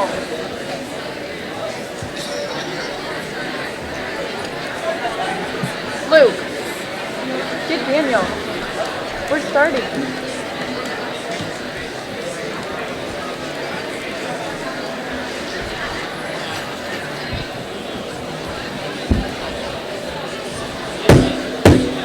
The next proposal under consideration is Proposal 490. Will the clerk please read the title and any attached amendments? Eliminating corruption and implementing a standard process for U.S. embassies in the student visa process. And there are multiple amendments. Amendment to line 3, add to the end of sentence, as well as give the chance of American education to foreign students of a low socioeconomic status. Amend line 28, the repealing of Section 214B of the United States Immigration and Nationality Act. Next amendment. In line 25, strike the English proficiency requirement. Next amendment. In line 26, add, as well as all documents currently needed. Again, on line 26, add, as well as all documents currently needed. On line 25, strike the English proficiency requirement. On line 28, the repealing of Section 214B of the United States Immigration and Nationality Act. And on line 3, add to the end of sentence, as well as give the chance of American education to foreign students of a low socioeconomic class. Thank you, Sir Clerk. Author, you're recognized for your 4-minute opening statement and may begin when ready. Thank you, Chair. Zachary Pate, Republic of Texas. Now, I want to start with a story about two Nigerian boys, both from poor towns in the area. Though they were poor, they were the top of their respective classes, and their parents had given them a chance to study in America. They got accepted to a boarding high school on a full scholarship. They were able to come to America for free, get an education for free, have people pay for their clothes, their food, their shelter. You can only imagine the smiles on their faces, the twinkle in their eye, knowing that the American dream was in sight, one step closer to the American dream. They went to the U.S. Embassy, hoping to get their F-1 visas to go study in America, usually a simple process. They go in for the first time, pay the $160 application fee. However, both students are denied. Why? Because both their birth parents weren't at the interview. Easy mistake for both families. They go back and they get both birth parents. They pay the $160 fee again, but again are rejected. Why? Because they are not in a full suit and tie. So both families go out, scrape together the money, and buy a suit and tie for those boys. They go in for a third time, $160 more, $480 for these poor families. And finally, they're rejected outright, citing 214B of the United States Immigration and Nationality Act. Now, what is this 214B, you may ask? It's just an intent to stay code in U.S. embassies. When you go in for an interview to get a student visa, they automatically assume you want to stay in America. You want to immigrate. You want to stay for breaks, which most foreign students want to stay in America, right? So, I apologize. However, interviewers automatically reject anyone that has the intent to stay in America. Thus, students have to lie, exaggerate, find any way they can to get this student visa. And then from there, interviewers look at the wealth of the students because they believe that a student who is a millionaire back home will probably want to come back to their home country over someone who is poor, because most poor people would want to go to the country. However, that is simply not true, and most students end up staying in the country anyways. So basically, they have to lie their way through the interviewers. This process is discriminatory against the low socioeconomic status. I'm here to make this a fair and equal system for any foreign student that wants to study in this country, because I believe everyone has potential, and I hate to see potential go down the drain. Thank you. I yield my time to my closing summation. 1 minute and 10 seconds. The floor is now open for non-debatable technical questions. Are there any such questions on the floor? Welch from Virginia, Clemens from Texas, Spear from Oklahoma, Aiden from Nevada? Nebraska, Turner from Missouri, South Carolina, Massachusetts, New Jersey, Connecticut, Colorado, Texas, South Carolina, Texas, Massachusetts, New York, Delaware, Tennessee, Virginia, Texas, United Nations in the back, Massachusetts, Cubera, Hager, Missouri. Quentin Hubel from the Republic of Texas. How many foreign students on visas are there in the United States currently? There are currently 1.1 million. Thank you. Jordan Clemens, Republic of Texas. Has there been any examples where foreign students given American education have returned home and improved the country? Excuse me, delegate, that's debatable. Michael Brown, the Republic of Texas. How many students have been denied visas? I don't have the exact number, however... Thank you. Next question. Taylor Welch, Commonwealth of Virginia. What is the current process to obtain a student visa? Oh, yes, so you would apply to the institution you want to go to, and then after that you would obtain that would be your I-20. You would go get proper paperwork from your home country, and then you would go get your interview with the U.S. Embassy. Thank you, delegate. Mackenzie Smith, Republic of Texas. Statistically speaking, where do most of these foreign students come from? Most of these students come from Asia. Thank you. Lillian Bond in the Republic of Texas. What is the average income of those who do receive student visas? I cannot say, however, you. Next usually question. higher socioeconomic status. Yusuf Dawes, Tennessee. Would this proposal abolish the fee that you spoke of in your introduction? Could you state that again? Would this proposal abolish the fee that you spoke of in your introduction, the $160? I believe so, because usually the interview is the Next primary question. cost. Abdullah Dawn, delegation of Nebraska. What do you consider a passing score on the oral test? Oral test. I am striking the English proficiency. Next question. Patricia Long, Massachusetts delegation. Does this proposal apply to colleges and high schools? Yes, absolutely. Davin Turner, Missouri delegation. Thank you, Madam Chair. Who will be in charge of the embassies who are going to ensure that, who's going to conduct the yearly screenings? It is just a proposal, however, it would usually be federal oversight. Thank you. Blake Sorrell, South Carolina. Does this clause you mentioned apply to students with family already in the United States of America? I don't believe so. Thank you. Next question. Anna McGowan from South Carolina. What are the requirements to obtain a student visa? A student visa, an acceptance letter from the institution you're studying at, and paperwork from your home country. Thank you. Matthew Withers, Commonwealth of Virginia. What type of diseases will be screened in the medical review under your proposal?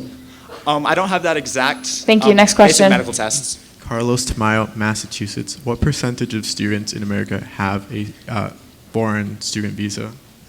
Less than 4% in Thank you. Next higher question. education, less than 1% Kayla in high Grace school. from Republic of Texas. How will the embassies be screened each year? Wait, say again? How will the embassies be screened each year in your proposal for action? It's just a proposal. Thank you. Next question. Jake Parsons from South Carolina. What medical exams are included in the test for diseases? I don't have that exactly. Thank you. Next question. Cameron Kubera, Massachusetts delegation. Is there a cap on the number of students that come from specific regions or countries? No. Lauren Linus, the Republic of Texas. Do any other countries have visa programs similar to this? I do not have that. Thank you. Next question. Elizabeth Hager, Missouri delegation. What percentage of students on foreign visas remain in the U.S. after receiving their education? Only 15%. Long Republic of Texas. Could you give the population and growth rates from different continents, preferably Asia and Africa? So Asia has 1 million students in the country and is growing at 11% per year. However, in Africa is only 40,000 and growing at a 4% per year. So Thank you. Big discrepancy. Andrew Jacoby, New York State. How many U.S. Embassies are there in the world? I don't have that statistic. Thank you. Most Next countries question. don't. Saxon Bryant, Colorado. Approximately how many students come here on a visa every year? Wait, can you say that again? Approximately how many students come here each year on a visa? Last year it was 400,000. Any more non-debatable technical questions? United Nations in the back, Wisconsin, Pennsylvania, Goen, Texas, Virginia. Jaylene Salachi, the Republic of Texas. Sorry. After a student receives their education, do they have I'm to... sorry, delegates, the time for non-debatable technical questions has lapsed, and we now recognize the CONA 10 speaker. Is the CONA 10 speaker present? The chair recognizes the delegate from Florida.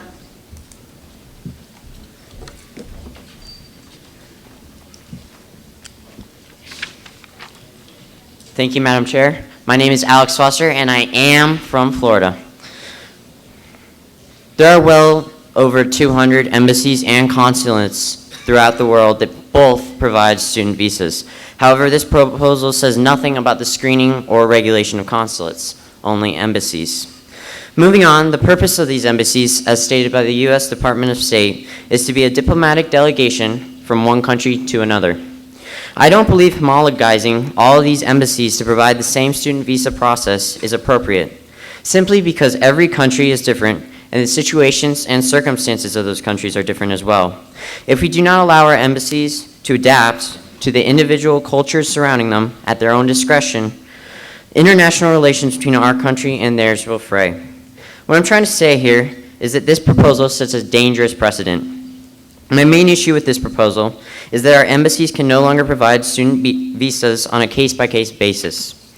Currently, students aged 14 to 79 are required to conduct an interview in order to be provided with a student visa. In this proposal, that would no longer be allowed.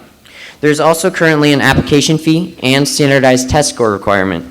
However, if this proposal is enacted, line 26 explicitly states that no other tests or major requirements may be added, including the current procedures, which are not mentioned in this proposal. I agree that the bribery and dress codes and such for these visas needs to end. However, the limited testing, simply a background check and a medical test, that is included with this proposal eliminates all discretion on the part of the embassy, discretion which is necessary. You have your way, I have my way. As for the right way, the correct way, and the only way, it does not exist. Friedrich Nietzsche said that. However, another wise scholar once told me, there is always a better way. And this is not it, my friends. The systematic homologizing of our global embassies in general, which this proposal is a step towards, will lead to discrimination against certain countries that have different cultural standards than our own. Thank you, and I yield the remainder of my time to the chair. Why, thank you, delegate. The chair will now recognize the pro and 10 speakers. The pro and 10 speaker on the floor. The chair recognizes the delegate from Texas. You may begin when ready. Sammy Schramm, the Republic of Texas. Thank you, Madam Chair and Sir Clerk. Okay. In the words of Hamilton, get your education. Don't forget from whence you came, and the world is gonna know your name. But you wouldn't know his name if he immigrated as a student in the U.S. in our modern society. 214B of the U.S. Nationality and Immigration Act of 1952 states, all applicants for student visas are supposed to be presumed to be an immigrant until he established to the satisfaction of the consular officer that he is entitled to non-immigration status.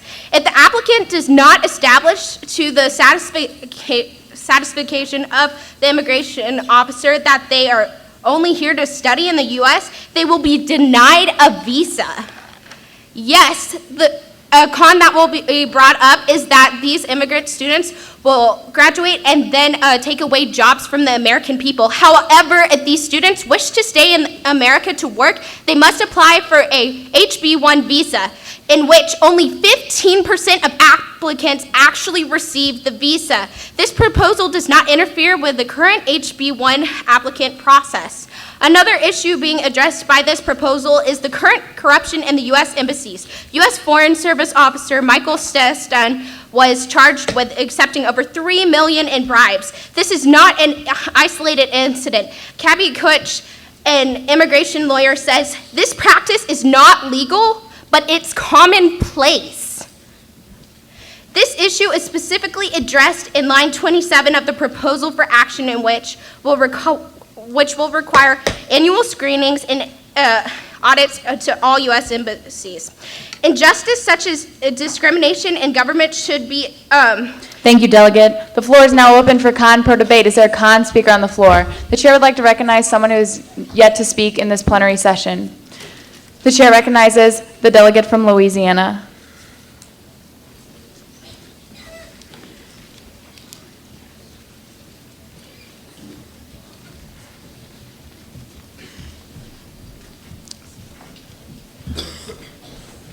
Your time has begun.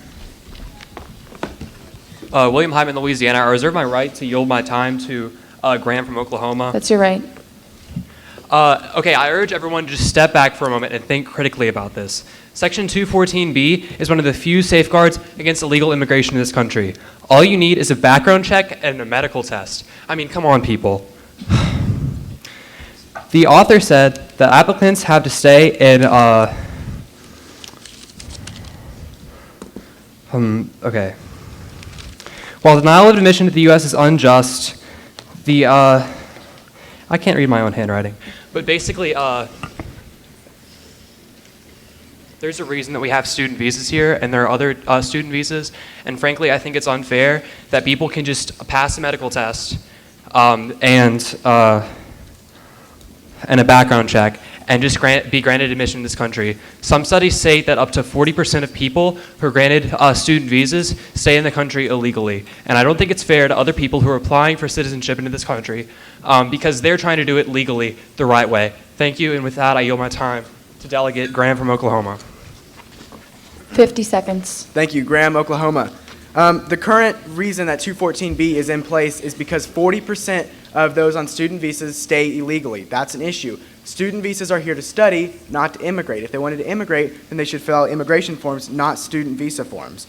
Also, this proposal undermines current immigration laws, and that is unethical because it does nothing to repeal or amend those laws, it just simply undermines them. I believe that the current system is completely justified and it's set in the way it is, and this proposal is unjustified, and it attempts to justify itself with the author's use of anecdotal and exaggerated emotional evidence to appeal to the voter base rather than to look at the facts, and the real problem here is that 40% of students stay illegally. Thank you.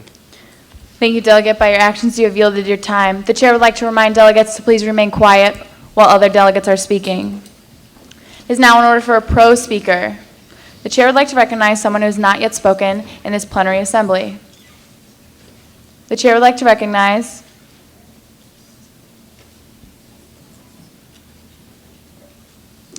the delegate in the very back from Michigan.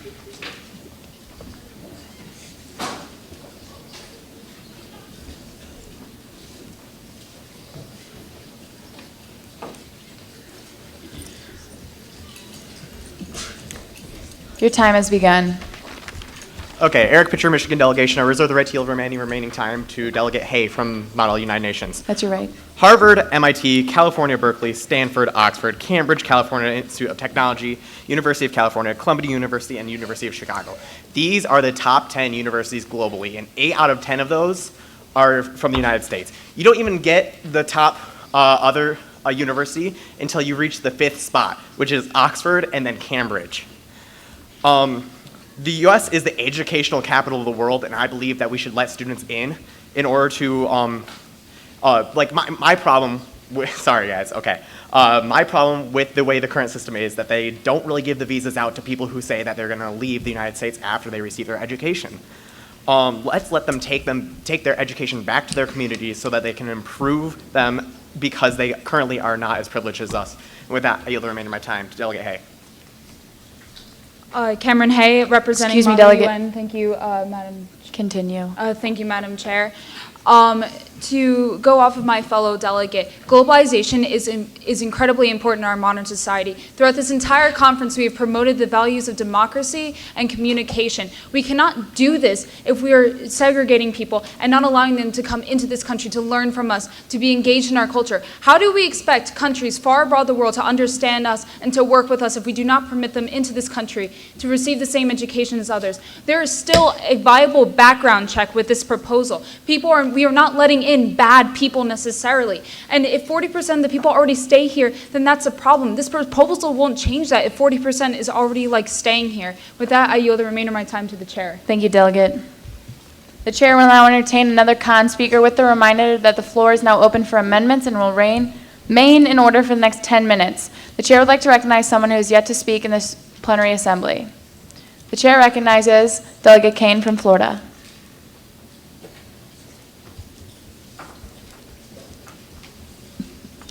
Excuse me, delegates, the undercurrent will cease. Thank you, Madam Chair. My name is Colin Kane, and I am from Florida. And I would like to reserve my right to yield any remaining time to Henry from New York. I would like to start with identifying that this proposal is not necessarily about immigration, but instead allowing students from disadvantaged countries the ability to have the best education possible. That being said, this proposal unfortunately attempts to employ a faulty system. In NDTQs, the proposal author says that he is unable to specify how some of these background checks and medical checks will be implemented because, of course, it's a proposal and not legislation. However, the fact that he limits in line 26 to say that no other such checks will be implemented is hypocrisy at its finest, as this is stating that he doesn't know how these checks will be put in place, but no matter what, there can't be anything else. This isn't clear. If you want to submit an amendment that is able to be less strict on these guidelines, then this proposal might be able to be passed, but as it's currently written, it cannot be passed. With that, I yield the remainder of my time. Excuse me, Delegate, you did not specify where. The chair is now recognized for a pro speaker. Is there such a speaker on the floor? The chair would like to recognize someone who is yet to speak in this plenary assembly. The chair recognizes the delegate from California, Ivy.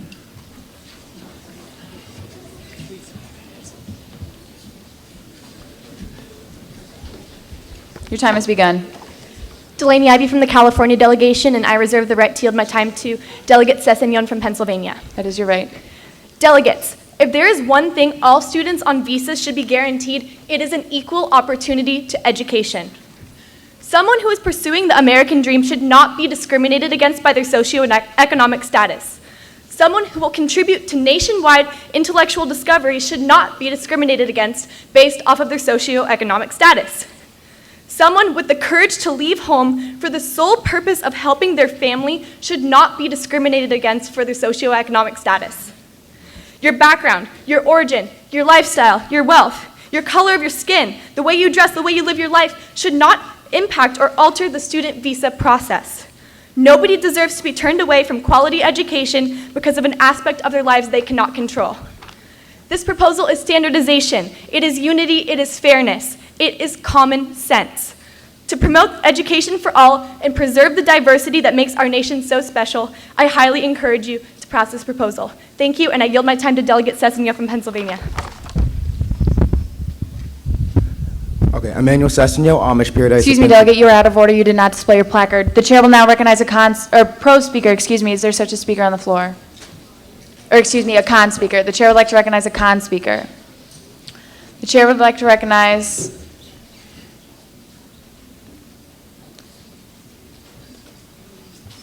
Delegate Stewart from Kentucky.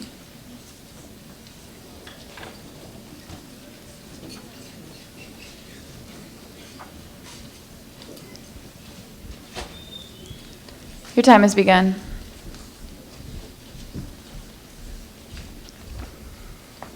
Spencer Stewart from the Commonwealth of Kentucky. I reserve my right to yield my time to Farmer from Virginia. That's your right. So currently, the student visa program's actually really easy to do. My foreign exchange friend from China got his in 3 hours. Like, it's cake. Anyway, also, is we are already extremely generous, more so than almost any other nation in the whole world with our student visa program. For most of our top schools, as much as 10 to 15% of our student body is filled by international students. It's not just from the rich countries, but many of them from places such as Ethiopia, the Congo. It's like, we're already very generous. So I yield my time to Farmer. Stephen Farmer, Commonwealth, Virginia. I would like to first point out that there is a cap on the number of student visas that can be allowed into the country every year. So that means, on order of this, it would be first come, first serve in terms of who gets it, because it is only based on medical tests and background checks. So if you get there before somebody, you get in. And that means a person who could be a lot smarter and going to a lot better university could not be able to get into the U.S. because someone simply got there 10 minutes before them. And I do not think that is fair when they would most likely be able to benefit the world to a much greater capacity. Thank you. I yield the remainder of my time to Chair. Why, thank you, Delegate. The chair will now entertain a final pro speaker. The chair would like to call on someone who has not yet spoken in this plenary session. The chair would like to entertain someone who's not spoken in GA as well. As a reminder, honesty is a Y core value. The chair would like to recognize Delegate Pierce from New Mexico.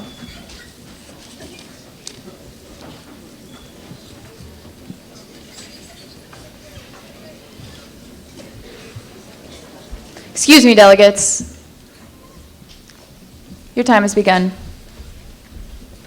Thank you. Chance Pierce from New Mexico. I'd like to reserve the right to yield the rest of my time from Lowther from New Mexico. That's your right. All right, thank you.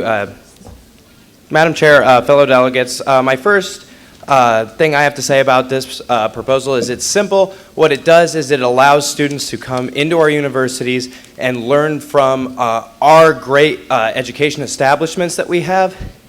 And all it does is help try to discriminate against the lower income families. As I believe the proposal author said, it's not the low income countries that are being discriminated against, it's people from the low income countries that are low income themselves because they believe that they have a desire to stay in our country just because they may be poor at home.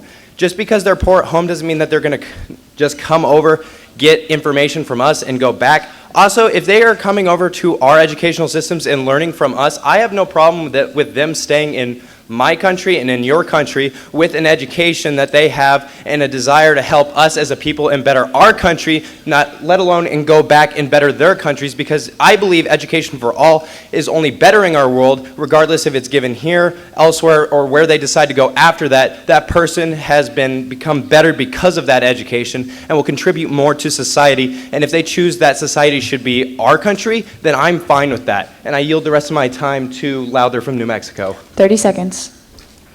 Brian Lowther, the Enchanted State of New Mexico. I would like to make 2 quick points. First of all, it's not just a background check and a medical exam. They also have to get accepted to an American university, which we pride ourselves in taking the cream of the crop. My second point that I would like to make is just a reiteration of what the previous speaker just said. Why not let them stay? We have a justice system where they are innocent until proven guilty. With this, they are guilty until proven innocent of illegal immigrancy, and we should keep them here if they choose to stay here anyways because they're educated under our system. Thank you, Delegate. Your time has elapsed. The chair will now entertain a final con speaker. Is there such a speaker on the floor? The chair would like to recognize the delegate from New York.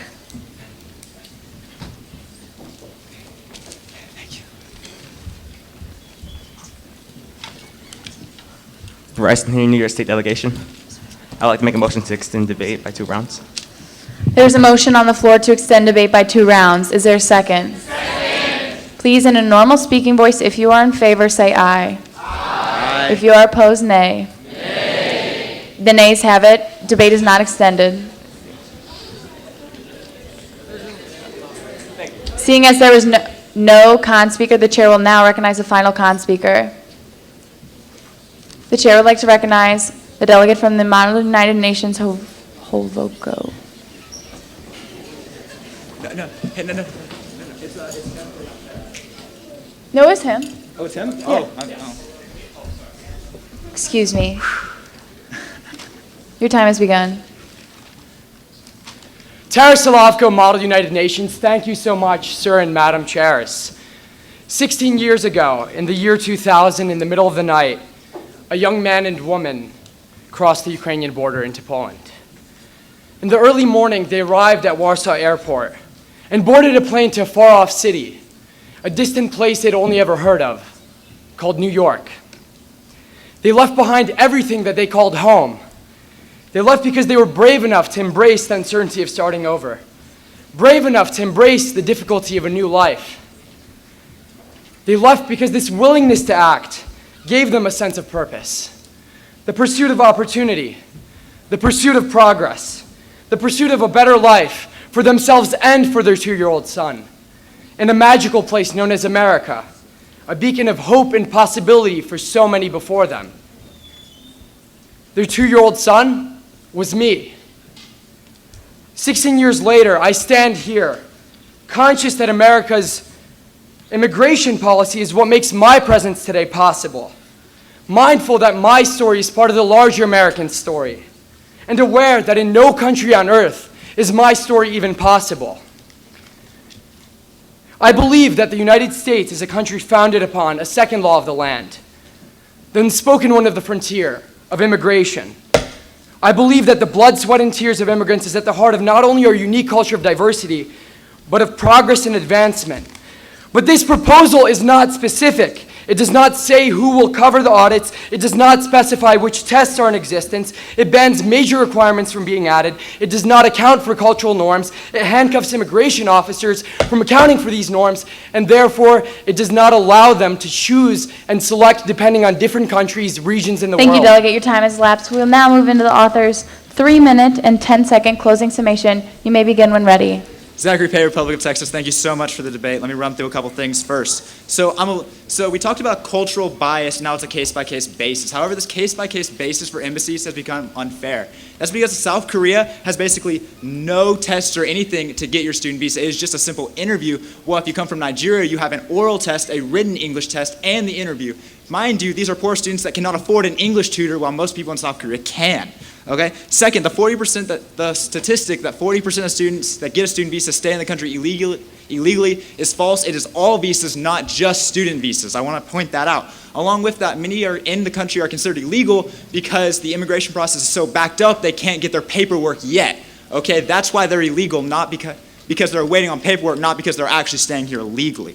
Okay, now I want to go to my main point, which is that we see the same trend in American history over and over again. We see discrimination against a set of people that do not deserve it. We've seen it with gender, we've seen it with ethnicity, and we see it with socioeconomic status still to this day. I cannot accept that. I cannot accept that someone who can change the world, change society for the better, is lost, denied, because their family is poor. I cannot accept that. I cannot accept that the next Albert Einstein is somewhere out there, but we deny him because he is poor. And you see, we, as America, we fight for liberty. We fight for equality. Yet for some reason, internationals that try to apply over automatically aren't covered by this. I also want to talk about something a little more personal. I don't know if anyone's had an exchange student friend before or met someone, had a friend from a different country, but you all know how amazing it is to be with someone from a different culture. You see, I come from a little town in Texas. Unlike most of my Texas delegation, I actually come from a little farm town, exactly what you think Texas looks like. And to add to that, for every one person in my town, there's about 100 cattle. I just want to add that. But on a more serious note, I come from a town where the KKK headquarters is just as well known as where City Hall is. I come from a town where de facto racism still exists day to day. I come from a town that's 95% Caucasian and 5% Hispanic. You see, diversity is important, but I would have never experienced that had my parents not let me go to an international school.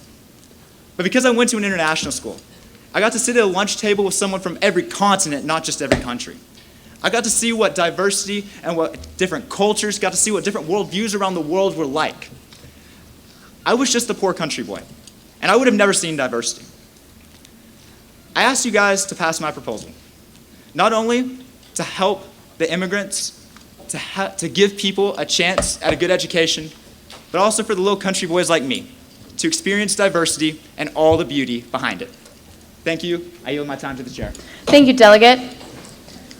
The motion before this plenary session is to pass Proposal 490. All those in favor, please rise and in a normal speaking voice say aye. Aye. Thank you, delegates. All those opposed, please rise and say nay. Nay. The ayes have it. This proposal does pass.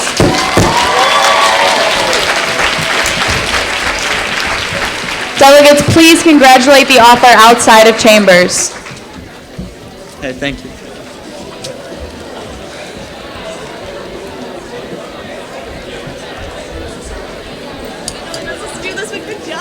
Thank you. Thank you. Thank you. Good job. I better get out from behind this podium. Go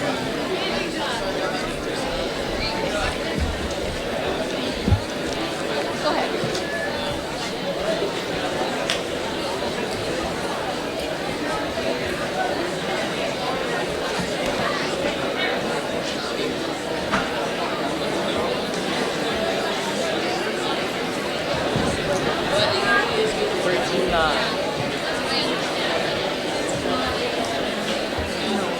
Sorry. All right, are you ready, Gabby?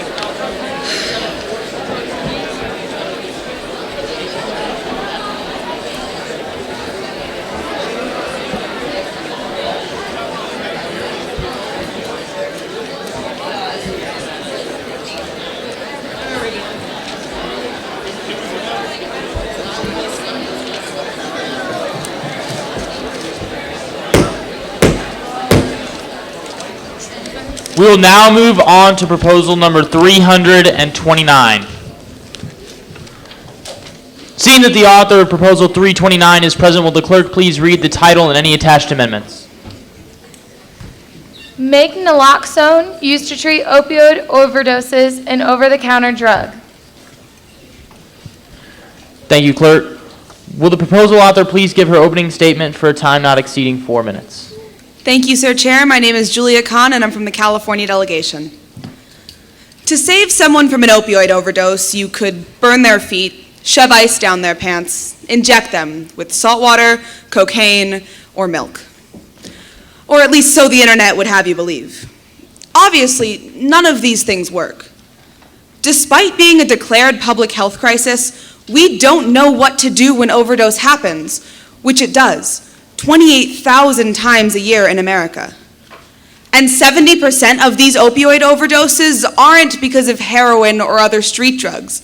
They're because of prescription painkillers like codeine or Oxycontin. Fortunately, there is a drug you give to overdose victims to revive them, called naloxone, and I propose to make it over the counter. I know this seems like a sizable shift in the way we buy drugs at pharmacies. I know we're used to seeing drugs like allergy medication or ibuprofen being sold over the counter, but the truth is, when it comes to overdose, there are no reasonable alternatives. You see, like an EpiPen, naloxone only works if it's administered immediately. If the drug weren't available during an overdose, you'd have to call and wait for 911 and pay about $30,000 if admitted to the hospital. Naloxone only costs $22 a dose. By making this drug over the counter, we give addicts a level of autonomy over their recovery. Just a month ago, musician and icon Prince died of an opioid overdose. He had an appointment scheduled with an addiction specialist for the next day. An appointment made because he had been revived from a separate overdose days before because he had made it to a hospital in time to be revived with naloxone. Access at home to the drug would have kept him and the 19,600 other Americans who overdose annually on prescription painkillers alive long enough to seek treatment. You can't beat addiction once it's killed you. People concerned about their loved ones with addictions deserve the security of having this drug on hand. The time to make naloxone over the counter is now, before more preventable accidents claim lives. Thank you. I yield my time to my summation.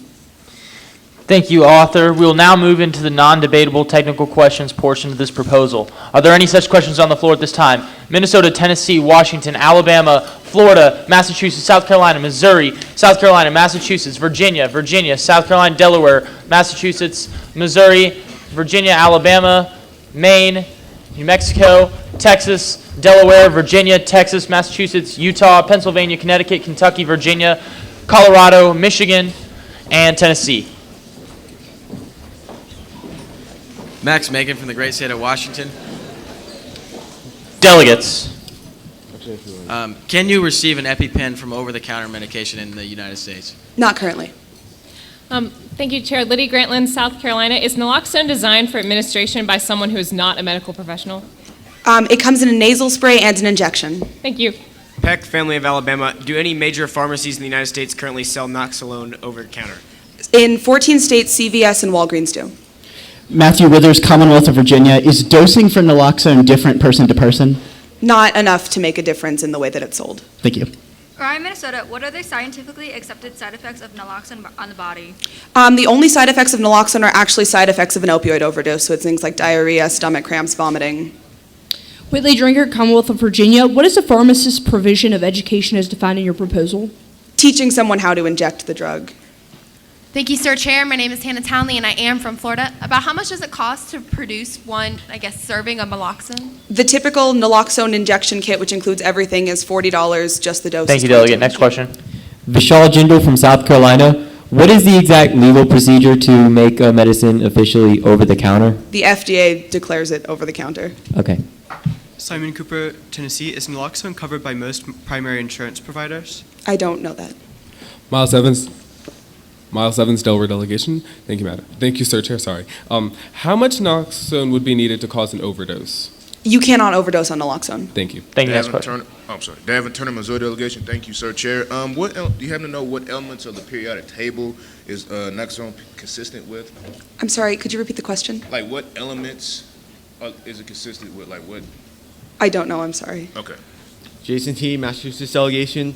Other than naloxone, what other substances are used to treat patients who overdose in hospitals? Naloxone is the name of the drug comes in many names like Narcan.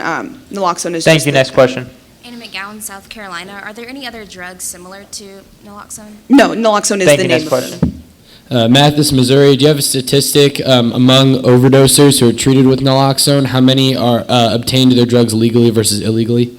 I do not, but 70%. Thank you. Next question. Carlos Tamayo, Massachusetts. How many overdoses happen per day? Per day? I don't have. Thank you. Next question. Okay.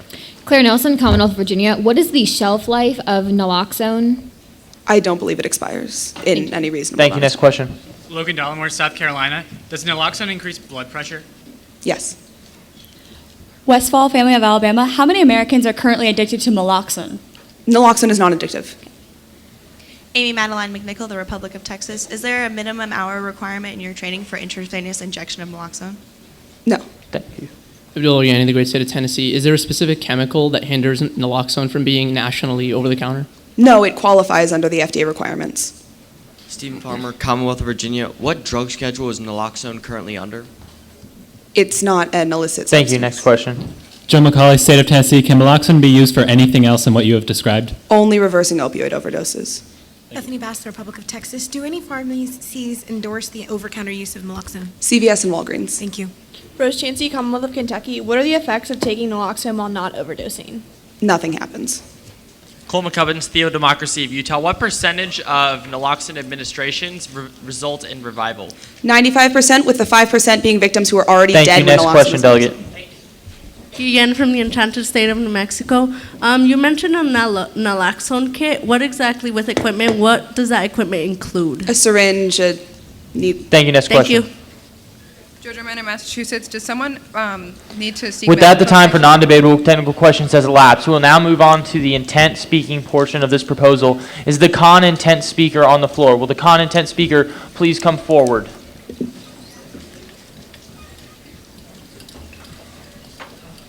Delegate, your time has begun.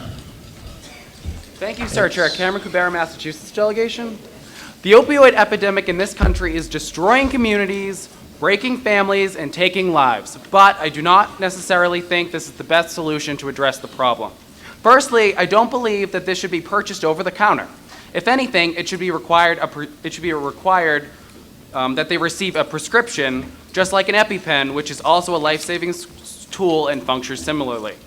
This is a medical device which all medical professionals need training in order to administer.